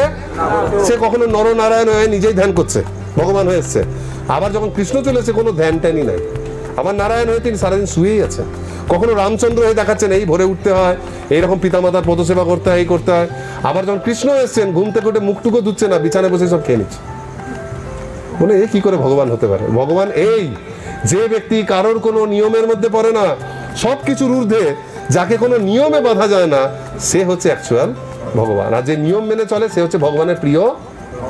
তাহলে আমাদের ভক্ত হতে গেলে কি হতে হবে? ওই ব্রহ্মার মতো। নারদ কিন্তু বুঝিয়ে দিল যে আপনি প্রত্যেকদিন কঠোর অনুশাসন মেনে, নিয়ম মেনে কিন্তু তপস্যা করেন। তাহলে আমাদেরও ডেলি কি করা উচিত? নিয়ম মেনে, খামখেয়ালি তপস্যা নয় যে আজকে এত ভালো লাগছে। আজকে আমাদের একজন একজন জামাইবাবু ছিল, সে একবার দুর্গা পূজা করতে গেছিল এমনি ব্রাহ্মণদের মধ্যে নিয়ে, বলছে কলকাতায় গেছি পূজা করতে, বুঝলে আমাকে বলছে সেই আরতি করতে করতে মায়ের মুখের প্রতি আমার এমন আসক্তি এলো, আমি প্রদীপ দেখিয়েই যাচ্ছি, এত সুন্দর ঢাক বাজছে, আধ ঘন্টা পেরিয়ে গেছে, তারপর কি থামলাম, লোক অস্থির হয়ে গেছিল, অনেক টাকা প্রণামী দিয়ে গেছে। তো ভগবানের এটা কোনো আবেগ নয়। আপনার ছেলেকে খাওয়াতে খাওয়াতে যদি আপনি আবেগে পড়ে যান, রুটি খাইয়ে যাচ্ছেন, তাহলে রুটি নয়, ওখানে পায়খানা করে দিচ্ছে, বাচ্চা কেউ বমি করে দিচ্ছে। তো ভগবানের সেবা কখনো আবেগে হয় না, যে একদিন এত ভালো লেগে গেছে সারাদিনই জব করছি আর পরের দিন কিছু। প্রত্যেক দিন ওই জন্য প্রভুপাদ বলছে একটা টাইম করো বাড়িতে, হয়তো মন্দিরে 4:30টায়, বাড়িতে 1 ঘন্টা পরে করো, কিন্তু প্রত্যেকদিন 5:30টায় হোক কি 5টায় হোক কি 6টাতে পর্যন্ত অন্তত মঙ্গল আরতি একটা ফিক্স টাইমে করো। একটা ফিক্স টাইমে মন্দিরে 7টা 7:30 গুরু পূজা হয়, বাড়িতে 9টাতেই করো, কিন্তু রোজ 9টাতে করো। দুটো টাইম ভালো করে ভগবানকে ভোগ লাগাও নিজের মতো করে, কিন্তু কিছু একটা টাইম। মানে ইসকন ভক্তদের অ্যাকচুয়ালি ব্রহ্মার পরম্পরায় যারা আছে তাদের ভক্তিটা আবেগে নয়, যে এখন আমার ইচ্ছা হয়েছে তো চল, ইচ্ছা হচ্ছে এখন খুব করে কৃষ্ণ নাম করবো, আজ ভালো লাগছে না, থাক আজকে মন্দিরটা বন্ধ রইলো, এটা চলবে না। আপনারা নিয়ম মেনে প্রত্যেক দিন করতে হবে। এটা ব্রহ্মার মাধ্যমে নারদ আমাদেরকে বোঝাচ্ছে। তাহলে নারদের একটু সন্দেহ হয়ে গেছে যে ব্রহ্মা ভগবান নয়। এইবার নারদ 6টা প্রশ্ন করে দিয়েছে। তাহলে প্রশ্নগুলো কি কি আরেকবার বলুন, আমি বলি। প্রথম হচ্ছে যদরূপম, এই জগতের রূপ কেমন, জগৎটার বৈশিষ্ট্য কেমন, এই জগৎ কাকে আশ্রয় করে আছে, অধিষ্ঠানটাকে, এই জগতের সৃষ্টি কিভাবে হলো, আর এই জগতের উপাদান কি দিয়ে জগৎটা তৈরি, এই জগৎকে নিয়ন্ত্রণ করে কে, রক্ষা করে কে, আর এই জগৎকে কে সংরক্ষণ করে, এই জগৎ যখন ধ্বংস হয়ে যায় তখন আবার এটাকে বাঁচিয়ে রাখে কে। ধান গাছগুলো মরে যাচ্ছে না, কিন্তু ধানের বীজ থেকে যাচ্ছে, বীজ তোলা করে রেখে দেয়, পরে ওইটা থেকে পরের বছর আবার ধান গাছ হয়। তো এইগুলো কে করছে? এই 6টা প্রশ্ন ব্রহ্মাকে নারদ করেছে। ব্রহ্মা কি বলছে? ব্রহ্মার বলার কথা, তুমি আমার ছেলে হয়ে আমাকে তুমি ভগবান বলছো না, আর দেখো অসুরগুলো কত ভালো, আমাকে ভগবান বলে পূজা করো, বলে না, অনেক সময় বলে, কিন্তু ব্রহ্মা তা বলছে না। ব্রহ্মা অসুরদেরকে পছন্দ করে না। ব্রহ্মা নারদকে বলছে, হে বৎস নারদ, সকলের প্রতি কৃপা পরবশ হয়ে এমনকি আমার উপরেও কৃপা করে তুমি যে প্রশ্নগুলো করেছো আমার কত ভালো লাগছে। ব্রহ্মা খুশি হয়েছে। কোনো ভক্তকে কেউ যখন দেবদেবীকে কেউ যখন ভগবান ভগবান বলে পূজা করতে থাকে বিরক্ত লাগে, চুপ করানোর জন্য যা খুশি একটা দিয়ে দে, নে যা চুপ কর। কিন্তু কেউ যখন দেবদেবীর কাছে গিয়ে বলে যে আপনি কৃষ্ণের পরম প্রিয় ভক্ত, আমাকে ভক্তি দিন, তখন তাদেরও এত আনন্দ লাগে, তারা ভগবানের কাছে প্রার্থনা করে যে প্রভু একেও একটু ভক্তি দাও, তাই না? যে যেটা নয় তাকে সেটা বলে তার কেন ভালো লাগবে? তো ব্রহ্মার সেটা ভালো লাগেনি, সেই ব্রহ্মা বলছে যে তুমি যে এটা বলেছো তার জন্য ভালো লাগছে। তাহলে ব্রহ্মা নারদকে খুশি হচ্ছে যে সবার প্রতি কৃপা করে তুমি এই প্রশ্নটা করেছো। এই প্রশ্নে খালি নারদের লাভ হবে না, কার লাভ হবে? সবার, বলছে এমনকি আমারও লাভ হবে। এই প্রশ্নের উত্তর দিয়ে আমারও লাভ হবে। তাহলে প্রশ্ন কেমন করতে হয়? যে প্রশ্ন করলে সবার লাভ হবে, ভগবত সংক্রান্ত প্রশ্ন। হাবি জাবি প্রশ্ন করে লোককে বিরক্ত করতে নেই, প্রশ্ন করতে হয় যে প্রশ্ন করলে ভগবত সংক্রান্ত প্রশ্ন, যাতে সবার লাভ হয়, প্রতিটা মানুষের কিছু না কিছু লাভ হবে। এই জন্য বৈষ্ণব প্রশ্ন করে সবার জন্য, নিজের মনের জন্য নয়, নিজের মনের খেয়াল খুশি মতো নয়, যে এটা কেন হয় ওটা কেন হয়। এরকম লোকের অনেক প্রশ্ন থাকে, সেটা সন্দেহে পরিণত হয় আস্তে আস্তে। কিন্তু প্রশ্ন করতে হয় যে প্রশ্ন করলে সবার লাভ হবে। তো ব্রহ্মা খুব খুশি। ব্রহ্মা বলছে যে যতক্ষণ না পর্যন্ত কেউ ভগবান সম্বন্ধে জানছে ততক্ষণ পর্যন্ত তারা মোহিত থাকে। যতক্ষণ না পর্যন্ত আমার মতো বা এরকম কোনো ভক্তের কাছ থেকে ভগবান সম্বন্ধে জানছে ততক্ষণ পর্যন্ত সমস্ত মানুষ মোহিত থাকে। তাহলে যারা বড় বড় বিজ্ঞানী তারাও তো জানার চেষ্টা করছে যে মহাবিশ্ব কিভাবে হলো, এই বিগ ব্যাং থেকে বিভিন্ন নীহারিকা গ্রহপুঞ্জ কিভাবে ছড়ালো, আর কোনো গ্রহে প্রাণী আছে না নেই, যে সমস্ত জানার প্রশ্ন যতই চেষ্টা করুক না কেন, যেহেতু কোনো শুদ্ধ তত্ত্বজ্ঞানী ভক্তের আন্ডারে নাই, সেই জন্য তারা শেষ অবধি মোহিতই থাকে, শেষ অবধি মোহিতই থাকে। আজ যেটা বলে কালকে আবার অন্য কেউ এসে বলে না ওটা ভুল ছিল, এইটা ঠিক। এই যে বলছেন, এই জন্য বলছেন যার ব্রহ্মা তো সরাসরি বলবে না, ভগবানের একটু নাম করে তারপর বলছেন। তো এইটা শেষ কথা। ব্রহ্মা বলছেন যার দুর্জয় মায়া, ভগবানের মায়া যাকে জয় করা যায় না, মম মায়া দূরত্বয়া, অল্প বুদ্ধিসম্পন্ন মানুষদের এমন ভাবে প্রভাবিত করে যে তারা আমাকে পরম নিয়ন্ত্রণ বলে মনে করে। বুঝুন, ব্রহ্মা বলছে ভগবানের মায়া মানুষদেরকে এমন পাগল করে দেয় যে তারা ব্রহ্মাকেই ভগবান বলে মনে। তার ব্রহ্মা বুঝতে পারছে, তাহলে অসুরেরা বিমোহিত থাকে। তাহলে যারা অন্য কোনো দেবদেবীকে ভগবান বলে তারা শুদ্ধ জ্ঞানে আছে না মোহিত হয়ে আছে? কার দ্বারা? ভগবানেরই দ্বারা। তা ভগবানের মায়ার দ্বারাই তারা মোহিত হয়ে আছে। সেই জন্য ভগবদ্গীতার 7ম অধ্যায় 21 নম্বর শ্লোকে বলছেন ইয়ো ইয়ো ইয়ং ইয়ং, মানে যার যার যে দেবদেবীর প্রতি আসক্তি থাকে আমি হৃদয় থেকে তার প্রতি অচলা ভক্তি দিয়ে দিই। এই জন্য ভগবানের কাছে গেলে আপনি ভক্ত হতে পারবেন না, কিন্তু ভক্তের কাছে গেলে আপনি যদি সত্যি দাপরে পৌঁছে যান, আপনাকে একটা টাইম মেশিন দেওয়া হলো যে আজ থেকে 500 বছর আগে মহাপ্রভুর কাছে যাবে, না 5000 বছর আগে কৃষ্ণর কাছে যাবে, নাকি আজ থেকে 50 বছর আগে প্রভুপাদের কাছে যাবে। 50, 500 না 5000? আপনি বলে 5000 ভালো, রাধাকৃষ্ণ সরাসরি দেখতে পাবো। কেউ কেউ বলে না না ওইটা বুঝতে পারবো না, জটিল জিনিস, 500 বছর আগে যাই, গৌরনীতাইকে দেখে সব বুঝে যাবো। কিছু বুঝতে পারবেন না, ঘন্টা কিছু বুঝতে পারবেন না। ওদেরকে দেখে কেন বুঝতে পারবেন না জানেন? কারণ তারা তো আপনার উপর জোর করবে না, আপনি তো মনে ভাবছেন যে ওই হচ্ছে ভগবান, এই ভেবে তাদের কাছে যেই যাবেন তারাও আশীর্বাদ করবে যে ওকে তুমি ভগবান হবো, ওর মাধ্যমেই আমি তোমাকে কৃপা করবো। কিন্তু আপনি যদি 50 অত বেশি 5500 না নিয়ে যদি 50 বছর পিছনে যান প্রভুপাদের কাছে, নিয়ে বলবেন ওই ভগবান, প্রভুপাদ একটা চর দিয়ে বলবে আমি যাকে বলছি এ ভগবান, এইটা মানো হয়ে যাবে। এই জন্য সরাসরি ভগবানের কাছে যাওয়ার থেকে কার কাছে যাওয়া জরুরি? গুরু, আদর্শ গুরু, আচার্য, যিনি আচরণ করে দেখাচ্ছেন। এই জন্য সবসময় অনেক সময় বেশি পাওয়াটা ভালো হয় না, কম পাওয়াটা অনেক সময় ভালো হয়। যাই হোক, তো এইরকম ভাবে ব্রহ্মা বলছেন যে যারা আমাকে ভগবান মনে করে তারা হচ্ছে অ্যাকচুয়ালি এক একটা বোকা। এইবার ব্রহ্মা উত্তর দিচ্ছেন, এই যে 6টা প্রশ্ন করেছেন নারদ মুনির, ব্রহ্মা তার 6টা উত্তর দিচ্ছেন। প্রথম প্রশ্নের উত্তর দিচ্ছেন যে ব্রহ্মা বলছেন উত্তম প্রশ্ন সব বলে টোলে। এবার পঞ্চম অধ্যায়ের 14 নম্বর শ্লোকে প্রথম প্রশ্নের উত্তর, প্রথম প্রশ্ন করা হয়েছিল এই ব্রহ্মাণ্ড দেখতে কেমন, ব্রহ্মাণ্ডের রূপটা কার উপর রয়েছে। তো এই 14 নম্বর প্রশ্ন তিনি বলছেন দ্রব্যং কর্ম চ কালশ্চ স্বভাব জীব এবচ বাসুদেবাৎ পরব্রহ্মণ নচান্নর্থস্তি তৎপত। তো এই জগতে 5টা জিনিস কি 6টা জিনিস, এটা সবসময় 5টা মহান জিনিস বাসুদেবকেই কেন্দ্র করে রয়েছে। 5টা জিনিস, একটা হচ্ছে দ্রব্য মানে জিনিস যেগুলো দিয়ে জড়জগৎ অনুপরমাণু দ্রব্য। দ্বিতীয় হচ্ছে কর্ম, কর্ম কি জিনিস, মানে কর্ম হচ্ছে এমন একটা রিয়াকশন যেটা একরকম বলতে পারেন ভাগ্য। আমাদের যখন জীবনটা শুরু হয় পূর্বজন্মের কর্ম অনুসারিত দেহ পাই। কর্ম হচ্ছে জীবের বাসনা অনুসারে একটা ভাগ্য, এটা হচ্ছে কর্ম। এটাও বাসুদেবকে কাল মানে টাইম, জড়জগতে সেই অনিত্যতা, এটা হচ্ছে কাল। তারপর হচ্ছে স্বভাবও, প্রত্যেকটা জীবের যেটা স্বভাব, একটা বিশেষ গুণের প্রতি আসক্তি, ইচ্ছা, এটা হচ্ছে স্বভাব।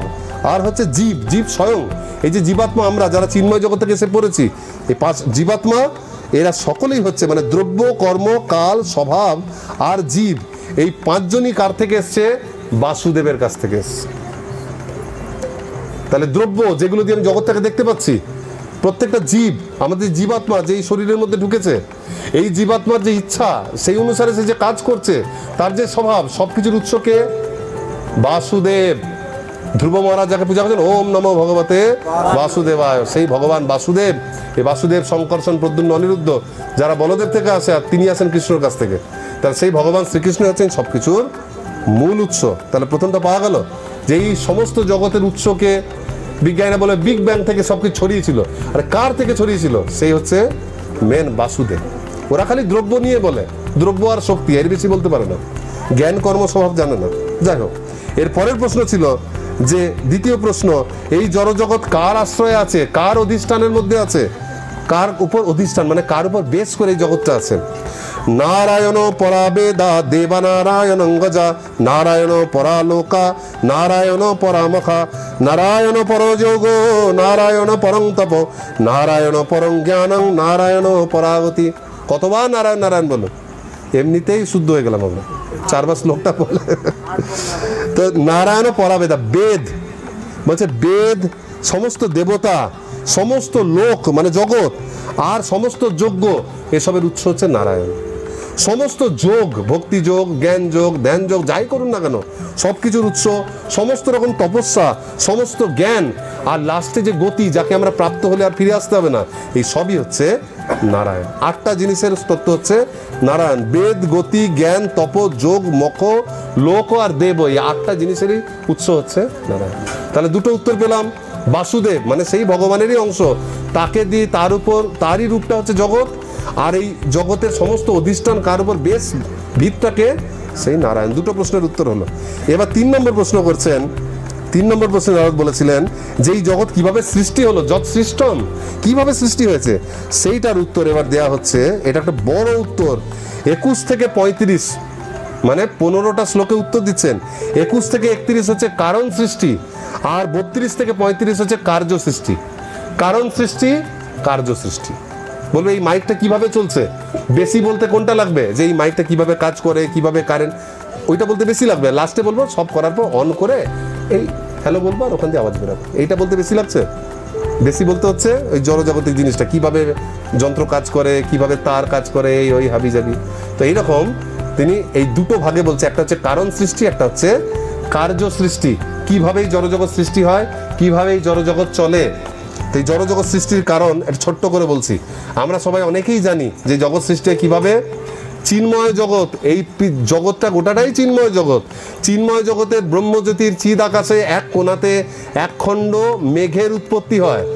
যখন কিছু জীব, আমাদের মতো কিছু জীবাত্মা যারা ভগবানের প্রতি বিমুখ হয়, আমরা জানি না এটা এখানে বলেনি, সেই জীবাত্মাগুলো যাবে কোথায়? তাদের জন্য কি সৃষ্টি করতে হয়? এই জগৎটা। জেলখানা কেন তৈরি হয়? কিছু লোক দেশের আইন মানে না বলে। আমরা নিজেরা ভগবান হতে চেয়েছি, তখন ভগবানকে এটা বানাতে হয়েছে।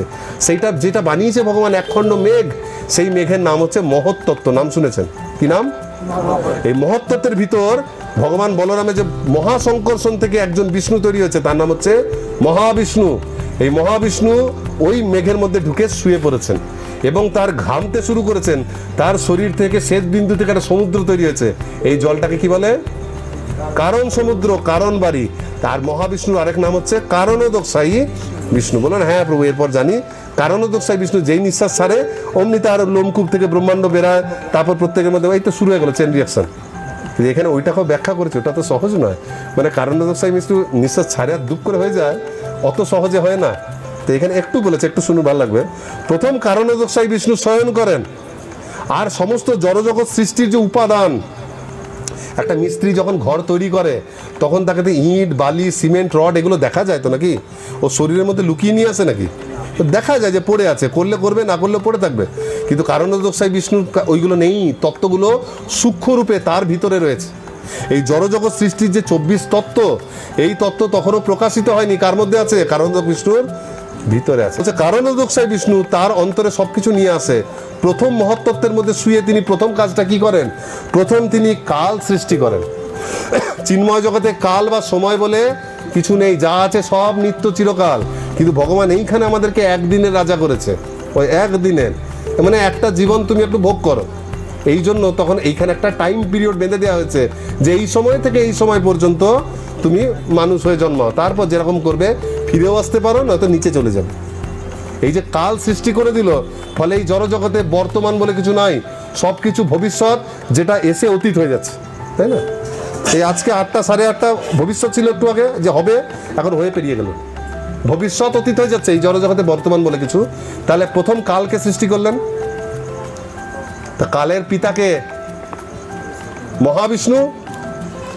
তাহলে অনেকে বলে না মহাকাল হচ্ছে সবার উপরে, মহাকালেরও বাবা হচ্ছে মহাবিষ্ণু। যখন রামচন্দ্রকে অযোধ্যা যাওয়ার কথা ফেরত নেওয়ার জন্য কাল নিজে এসেছিল নিতে, তখন রামচন্দ্রকে সে বলছে প্রভু অ্যাকচুয়ালি আমি আপনারই পুত্র, আপনি প্রথম আমাকে জন্ম দিয়েছিলেন, তারপর জগৎ বানিয়েছেন, তো আমার হিসাবে আপনার চিন্ময় ধামে যাওয়ার সময় হয়ে গেছে। তো কাল কার পুত্র? কালও কিন্তু স্বয়ং মহাকাল বলে কিছু ভয় দেখানো কিছু না শিবকে নিয়ে। সে মহাকাল তো হচ্ছে বিরাট রূপ ভগবানের, তার একটা অংশই মহাকাল, শিব তার অহংকার, আর সেও এই মহাবিষ্ণুরই পুত্র। যাই হোক, তাহলে তিনি প্রথম সৃষ্টি করেছেন কাল, তারপর কি সৃষ্টি করেছেন? জীব। এই জীবকে তো ব্রহ্মা সৃষ্টি করতে পারে না, আমাদের সৃষ্টি হয়েছে কোথা থেকে? আমরাও এসেছি মহাসংকর্ষণ থেকে। মহাবিষ্ণু আমাদেরকে উদরে পেটের মধ্যে করে নিয়ে এসছে। যেমন একটা মাছের পেটে অনেক ডিম থাকে, ঠিক জায়গায় সে ডিমগুলোকে পেড়ে দেয়, ঠিক মহাবিষ্ণু চিন্ময় জগৎ থেকে আমাদের মতো খারাপ জীবগুলোকে কালেক্ট করে তার পেটের মধ্যে, উদরের মধ্যে ভরে নিয়ে এসছে। এখনো কিছু শুরু হয়নি, কাজ শুরু হচ্ছে। মানে বলবেন যে এই ব্যাংকে লোনটা পেয়েছি, পকেটে টাকা এসছে, এইবার রড কিনবো, এই কিনবো, বালি কিনবো। তো মহাবিষ্ণু এইভাবে সৃষ্টি করছেন, তাকে লোন পেতে হচ্ছে না, সে নিজেই লোনটা তৈরি করছে, নিজেই টাকা তৈরি করছে, নিজের জিনিসগুলো তৈরি করছে। তাহলে কাল সৃষ্টি হলো। কাল সৃষ্টি হওয়ার পর এইবার এই যে জড়জগৎ যেটা তার মধ্যে রয়েছে, যেটাকে তিনি তৈরি করবেন, সেটাকে বলা হচ্ছে প্রধান। কি বলা হচ্ছে? তখনও প্রকৃতি এইসব শব্দ বলা যাবে না, তখন তার নাম হচ্ছে প্রধান। এই প্রধানের 3টে গুণ সৃষ্টি হয়, শতগুণ, রজতম। কিন্তু এগুলো এখনো ইনঅ্যাক্টিভ। গুণগুলো তৈরি তো হয়েছে, কিন্তু কেউ কোনো কাজ করছে না, এগুলো সব ইনঅ্যাক্টিভ রূপে রয়েছে। এইবার এই গুণগুলোর অ্যাক্টিভিটি শুরু করে। যখন গুণগুলোর অ্যাক্টিভিটি শুরু হয়, তখন 3টে গুণের মধ্যে সবচেয়ে ভালো গুণ কি? শতগুণ। শতগুণে তো জ্ঞান থাকে। প্রথমে সাত্ত্বিক গুণের প্রকাশটা হয়। যেই সাত্ত্বিক গুণ অ্যাক্টিভ হয়, তখন জ্ঞানের উৎপত্তি হয়, মানে জড় জ্ঞান। তার আগে জড় জগতে কোনো জ্ঞান বলে কিছু ছিল না। যখন জড় জ্ঞানের উৎপত্তি হয় তখন এই প্রধানকে বলা হয় মহৎ তত্ত্ব। এতক্ষণ ওর নাম হলো, এতক্ষণ নাম ছিল প্রধান। তাহলে প্রধান আর মহত্ত্বতে পার্থক্য, প্রধানে 3টে গুণী ঘুমাচ্ছে, ফ্লাইট মোডে আছে, মানে সিমগুলো তৈরি হয়েছে কিন্তু কোম্পানির ওখানে দোকানে রাখা আছে প্যাকেটে, ফোনে এখনো ঢোকেনি। এইবার ফোনে ঢুকতে শুরু করলো, 3টে সিমের ফোন, 3টে সিমই ঢোকালো, কিন্তু একটা সিমের সঙ্গে কথাবার্তা হয়েছে সেই কোম্পানির সঙ্গে, সেই সিমটা চালু হয়ে গেছে। সেইটা হচ্ছে শতগুণ। তখন ওকে বলতে হয় ফোনটা জিওর ফোন। হয়তো আরও 2টো ভোডাফোন এয়ারটেল আছে কিন্তু ওগুলো চালুই হয়নি, চালুই হয়নি। একটা সিম চালু হয়েছে, সেটা হচ্ছে শতগুণ। তখন এর নাম হচ্ছে মহৎ তত্ত্ব। এই মহৎ তত্ত্বে যেই শতগুণ শুরু হয়, তারপর শতগুণের প্রভাবে রজগুণ শতগুণকে আশ্রয় করে এইবার রজগুণের শুরু হয়। যেই রজগুণের সৃষ্টি বাড়ে তখন মহৎ তত্ত্বের নাম হয়েছে সূত্র তত্ত্ব। রজগুণ সৃষ্টি হওয়ার সঙ্গে সঙ্গে অ্যাক্টিভিটি শুরু হয়ে যায়। শতগুণে কি সৃষ্টি হয়? জ্ঞান, জানার, জানতে পারে। আর রজগুণে কি সৃষ্টি হয়ে যায়? এবার ছোটাছুটি শুরু হয়ে গেল, অ্যাক্টিভিটি শুরু হয়ে গেল রজগুণে। এই রজগুণ যেই সৃষ্টি হয়ে যায়, এবার রজগুণের সঙ্গে সঙ্গে লেজ ধরে কি আসে? এবার তমগুণ, সঙ্গে সঙ্গে অহংকার। এইবার জীবেদের মনে হতে শুরু করে এবার অহংকার জন্ম হলো, যাকে আশ্রয় করে আমরা ভাববো আমরা এই জগতের লোক, আমি মানুষ, আমি অমুক। এতক্ষণ অহংকারই ছিল না। ভাবুন কত সূক্ষ্মভাবে হচ্ছে। প্রথমে শতগুণ এলো, তার থেকে রজগুণ, যেই তমগুণ এলো তখন হয়ে গেল অহংকার হয়ে গেল। এবার এই অহংকার আবার 3টে গুণের জন্ম দিচ্ছে, শত রজতম গুলাই। এটা আবার কি জিনিস? মানে হচ্ছে একটা চোর, সে সবসময় লোকের ঘর চুরি করে, খুন করে, ডাকাতি করে, রত্নাকর দস্যুর মতো। লোকের রাস্তায় খুন করে, চুরি করে অনেক টাকা নিয়ে আসে। সে কোন গুণে আছে? শত রজনা তম, তমগুণে আছে তো। কিন্তু এই চোরটা যে বলবেন চোর হলে কি হবে, যখন চুরি করে নিয়ে আসে পরের দিনও একা খায় না, গরিব দুঃখীদের মধ্যে সব ধন দৌলত অনেকটা দেয়। তাহলে এটা আবার কি গুণ? তো শতগুণ। আপনি যদি একটুখানি একটা ঝলক দেখেন ওর জীবনের, একটা ফেসবুকে কেউ ছবি তুলে দিয়ে দিয়েছে, বলে লোকটা কত ভালো, গরিব দুঃখীদের খাওয়াচ্ছে, তাহলে সেই কাজটা শত। কিন্তু খাওয়ানোর পয়সাটা আসছে কোন গুণ থেকে? তমগুণ থেকে আসছে। আর যাকে লুটেছে সেই অত টাকা জোগাড় করছিল কিভাবে? রজগুণ থেকে। রজগুণ থেকে তমগুণের জন্ম হয়েছে, তমগুণকে আশ্রয় করে ও আবার শতগুণ দেখাচ্ছে। যদিও শতগুণ দেখাচ্ছে কিন্তু ওভারঅলও তমগুণে আছে, সেই জন্য তমগুণে রয়েছে। এই জন্য জড় জগতে কেউ যখন কারোর উপর দয়া করে, মায়া করে, কখনো ভালো কথা বলে, সাধু কথা বলে, অনেক লোক আছে যারা ভগবানকে মানে না কিন্তু বলে না সবার সমান অধিকার থাকবে, আরে ভগবানকে এসব দিন নষ্ট করছো, গরিব দুঃখী, এর অনেক রকম কথা বলে। ওভারঅল যেহেতু তারা তমগুণে রয়েছে, সুতরাং গোটাটাই খারাপ, গোটাটাই খারাপ। তো এইবার তমগুণের অ্যাক্টিভিটি শুরু হলো।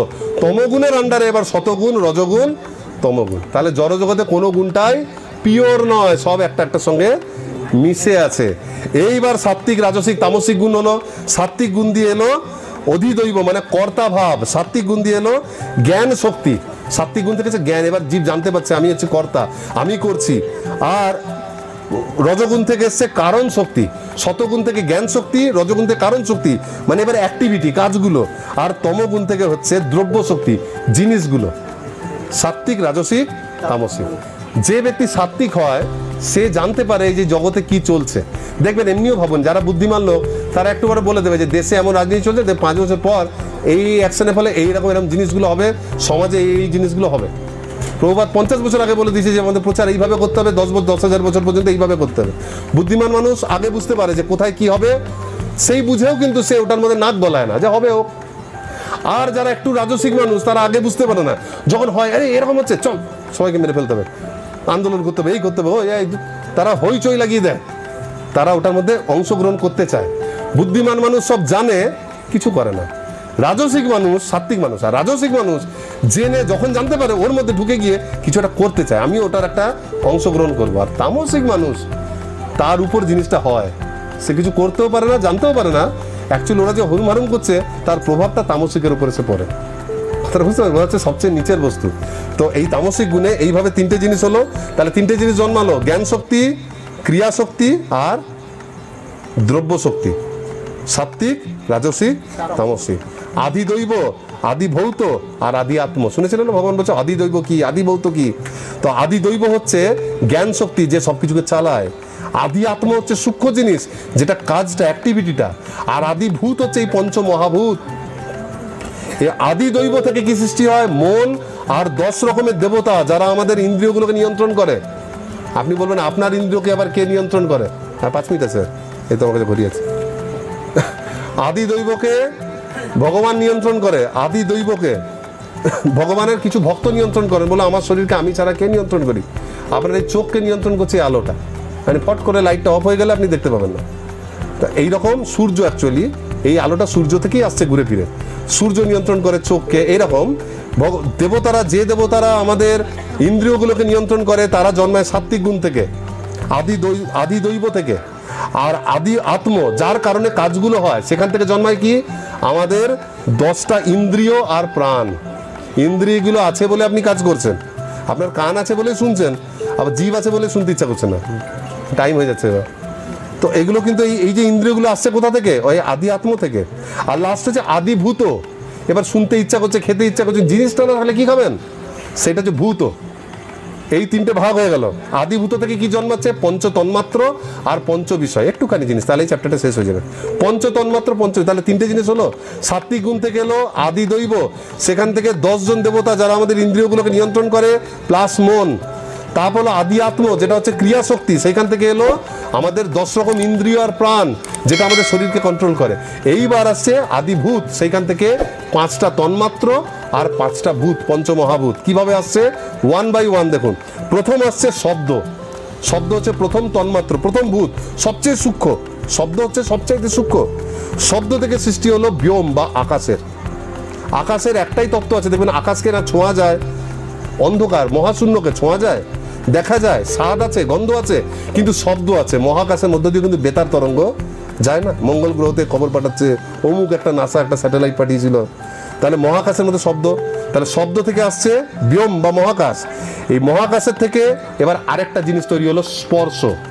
ছিল এক শব্দ, জুড়লোকে স্পর্শ, তখন মহাকাশ থেকে হলো বায়ু। বায়ুর মধ্যে শব্দও যায়, আর বায়ুকে বোঝা যায়, কিন্তু হাওয়া দিলে কিন্তু তার স্পর্শটা বোঝা যায়। বায়ু থেকে উৎপন্ন হচ্ছে রূপ। তখন বায়ু থেকে যেই রূপ হলো, তখন রূপ থেকে এলো আগুন। আগুনের মধ্যে শব্দ, স্পর্শ, রূপ। আগুনকে চোখেও দেখা যায়। 3টে জিনিস হলো। আগুন থেকে আসছে এবার, অগ্নি থেকে আসছে এবার স্বাদ। সেখান থেকে উৎপন্ন হচ্ছে জলের।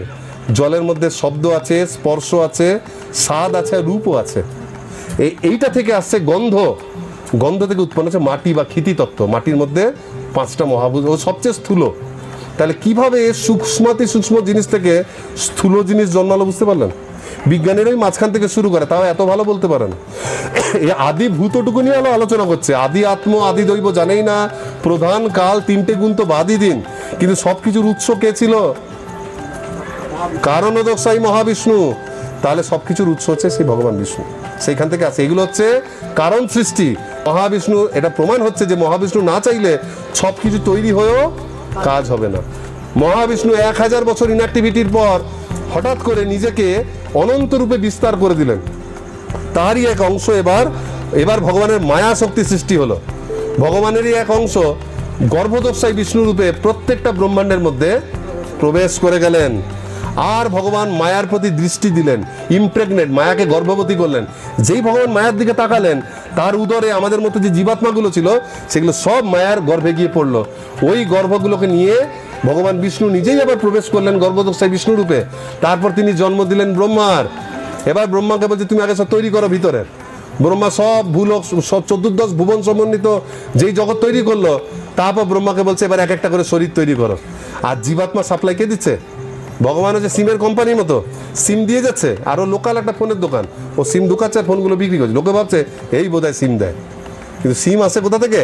কোম্পানি থেকে। ওই কোম্পানি হচ্ছে গর্ভদোষাই বিষ্ণু, যে উদরে জীবদেরকে নিয়ে রয়েছে। ওই জীবগুলোকে ব্রহ্মা কালেক্ট করছে, একটা রকম শরীর দিচ্ছে, ছাড়ছে আমাদের পূর্ব বাসনা অনুসারে। উপাদান একই উপাদান। ওই একই লঙ্কা দিয়ে চাটনিও হয়, একই লঙ্কা দিয়ে আবার চিলি পনিরও হয়। দুটো ঝাল 2 রকমের হয়। তো সেরকম কোনটা বেশি লঙ্কা, কম লঙ্কা, মিষ্টি, ঝাল, এইরকম বিভিন্ন রকম করে বিভিন্ন শরীর তৈরি করছে ব্রহ্মা আর ছাড়তে থাকতে। কিন্তু জীবতত্ত্ব আসছে কে? অ্যাকচুয়াল পিতাটাকে। ভগবান বলছেন তা সাত ব্রহ্ম মহজ্জনের অহম বীজ প্রদ পিতা। অ্যাকচুয়ালি পিতা কিন্তু আমি। তো এইভাবে ভগবানের থেকে সমস্ত জীবগুলো আসছে যখন, তখন সেই জীবগুলো গিয়ে গিয়ে এক একটা ব্রহ্মাণ্ডের মধ্যে ছড়িয়ে ছড়িয়ে বিভিন্ন রকম দেহ তৈরি করছে। তা ব্রহ্মা হচ্ছে সেকেন্ডারি কর্তা, ভগবান হচ্ছেন প্রাইমারি কর্তা। বুঝতে পারলেন? একটা কাঠের টেবিল যে বানিয়েছে কে তৈরি করেছে? বলবেন মিস্ত্রি, কার্পেন্টার, ছুতোর। কিন্তু কার্পেন্টারের উপাদান, অ্যাকচুয়াল উপাদান হচ্ছে গাছটা। যে কাঠটা দিয়েছে কার্পেন্টার তো তৈরি করেছে।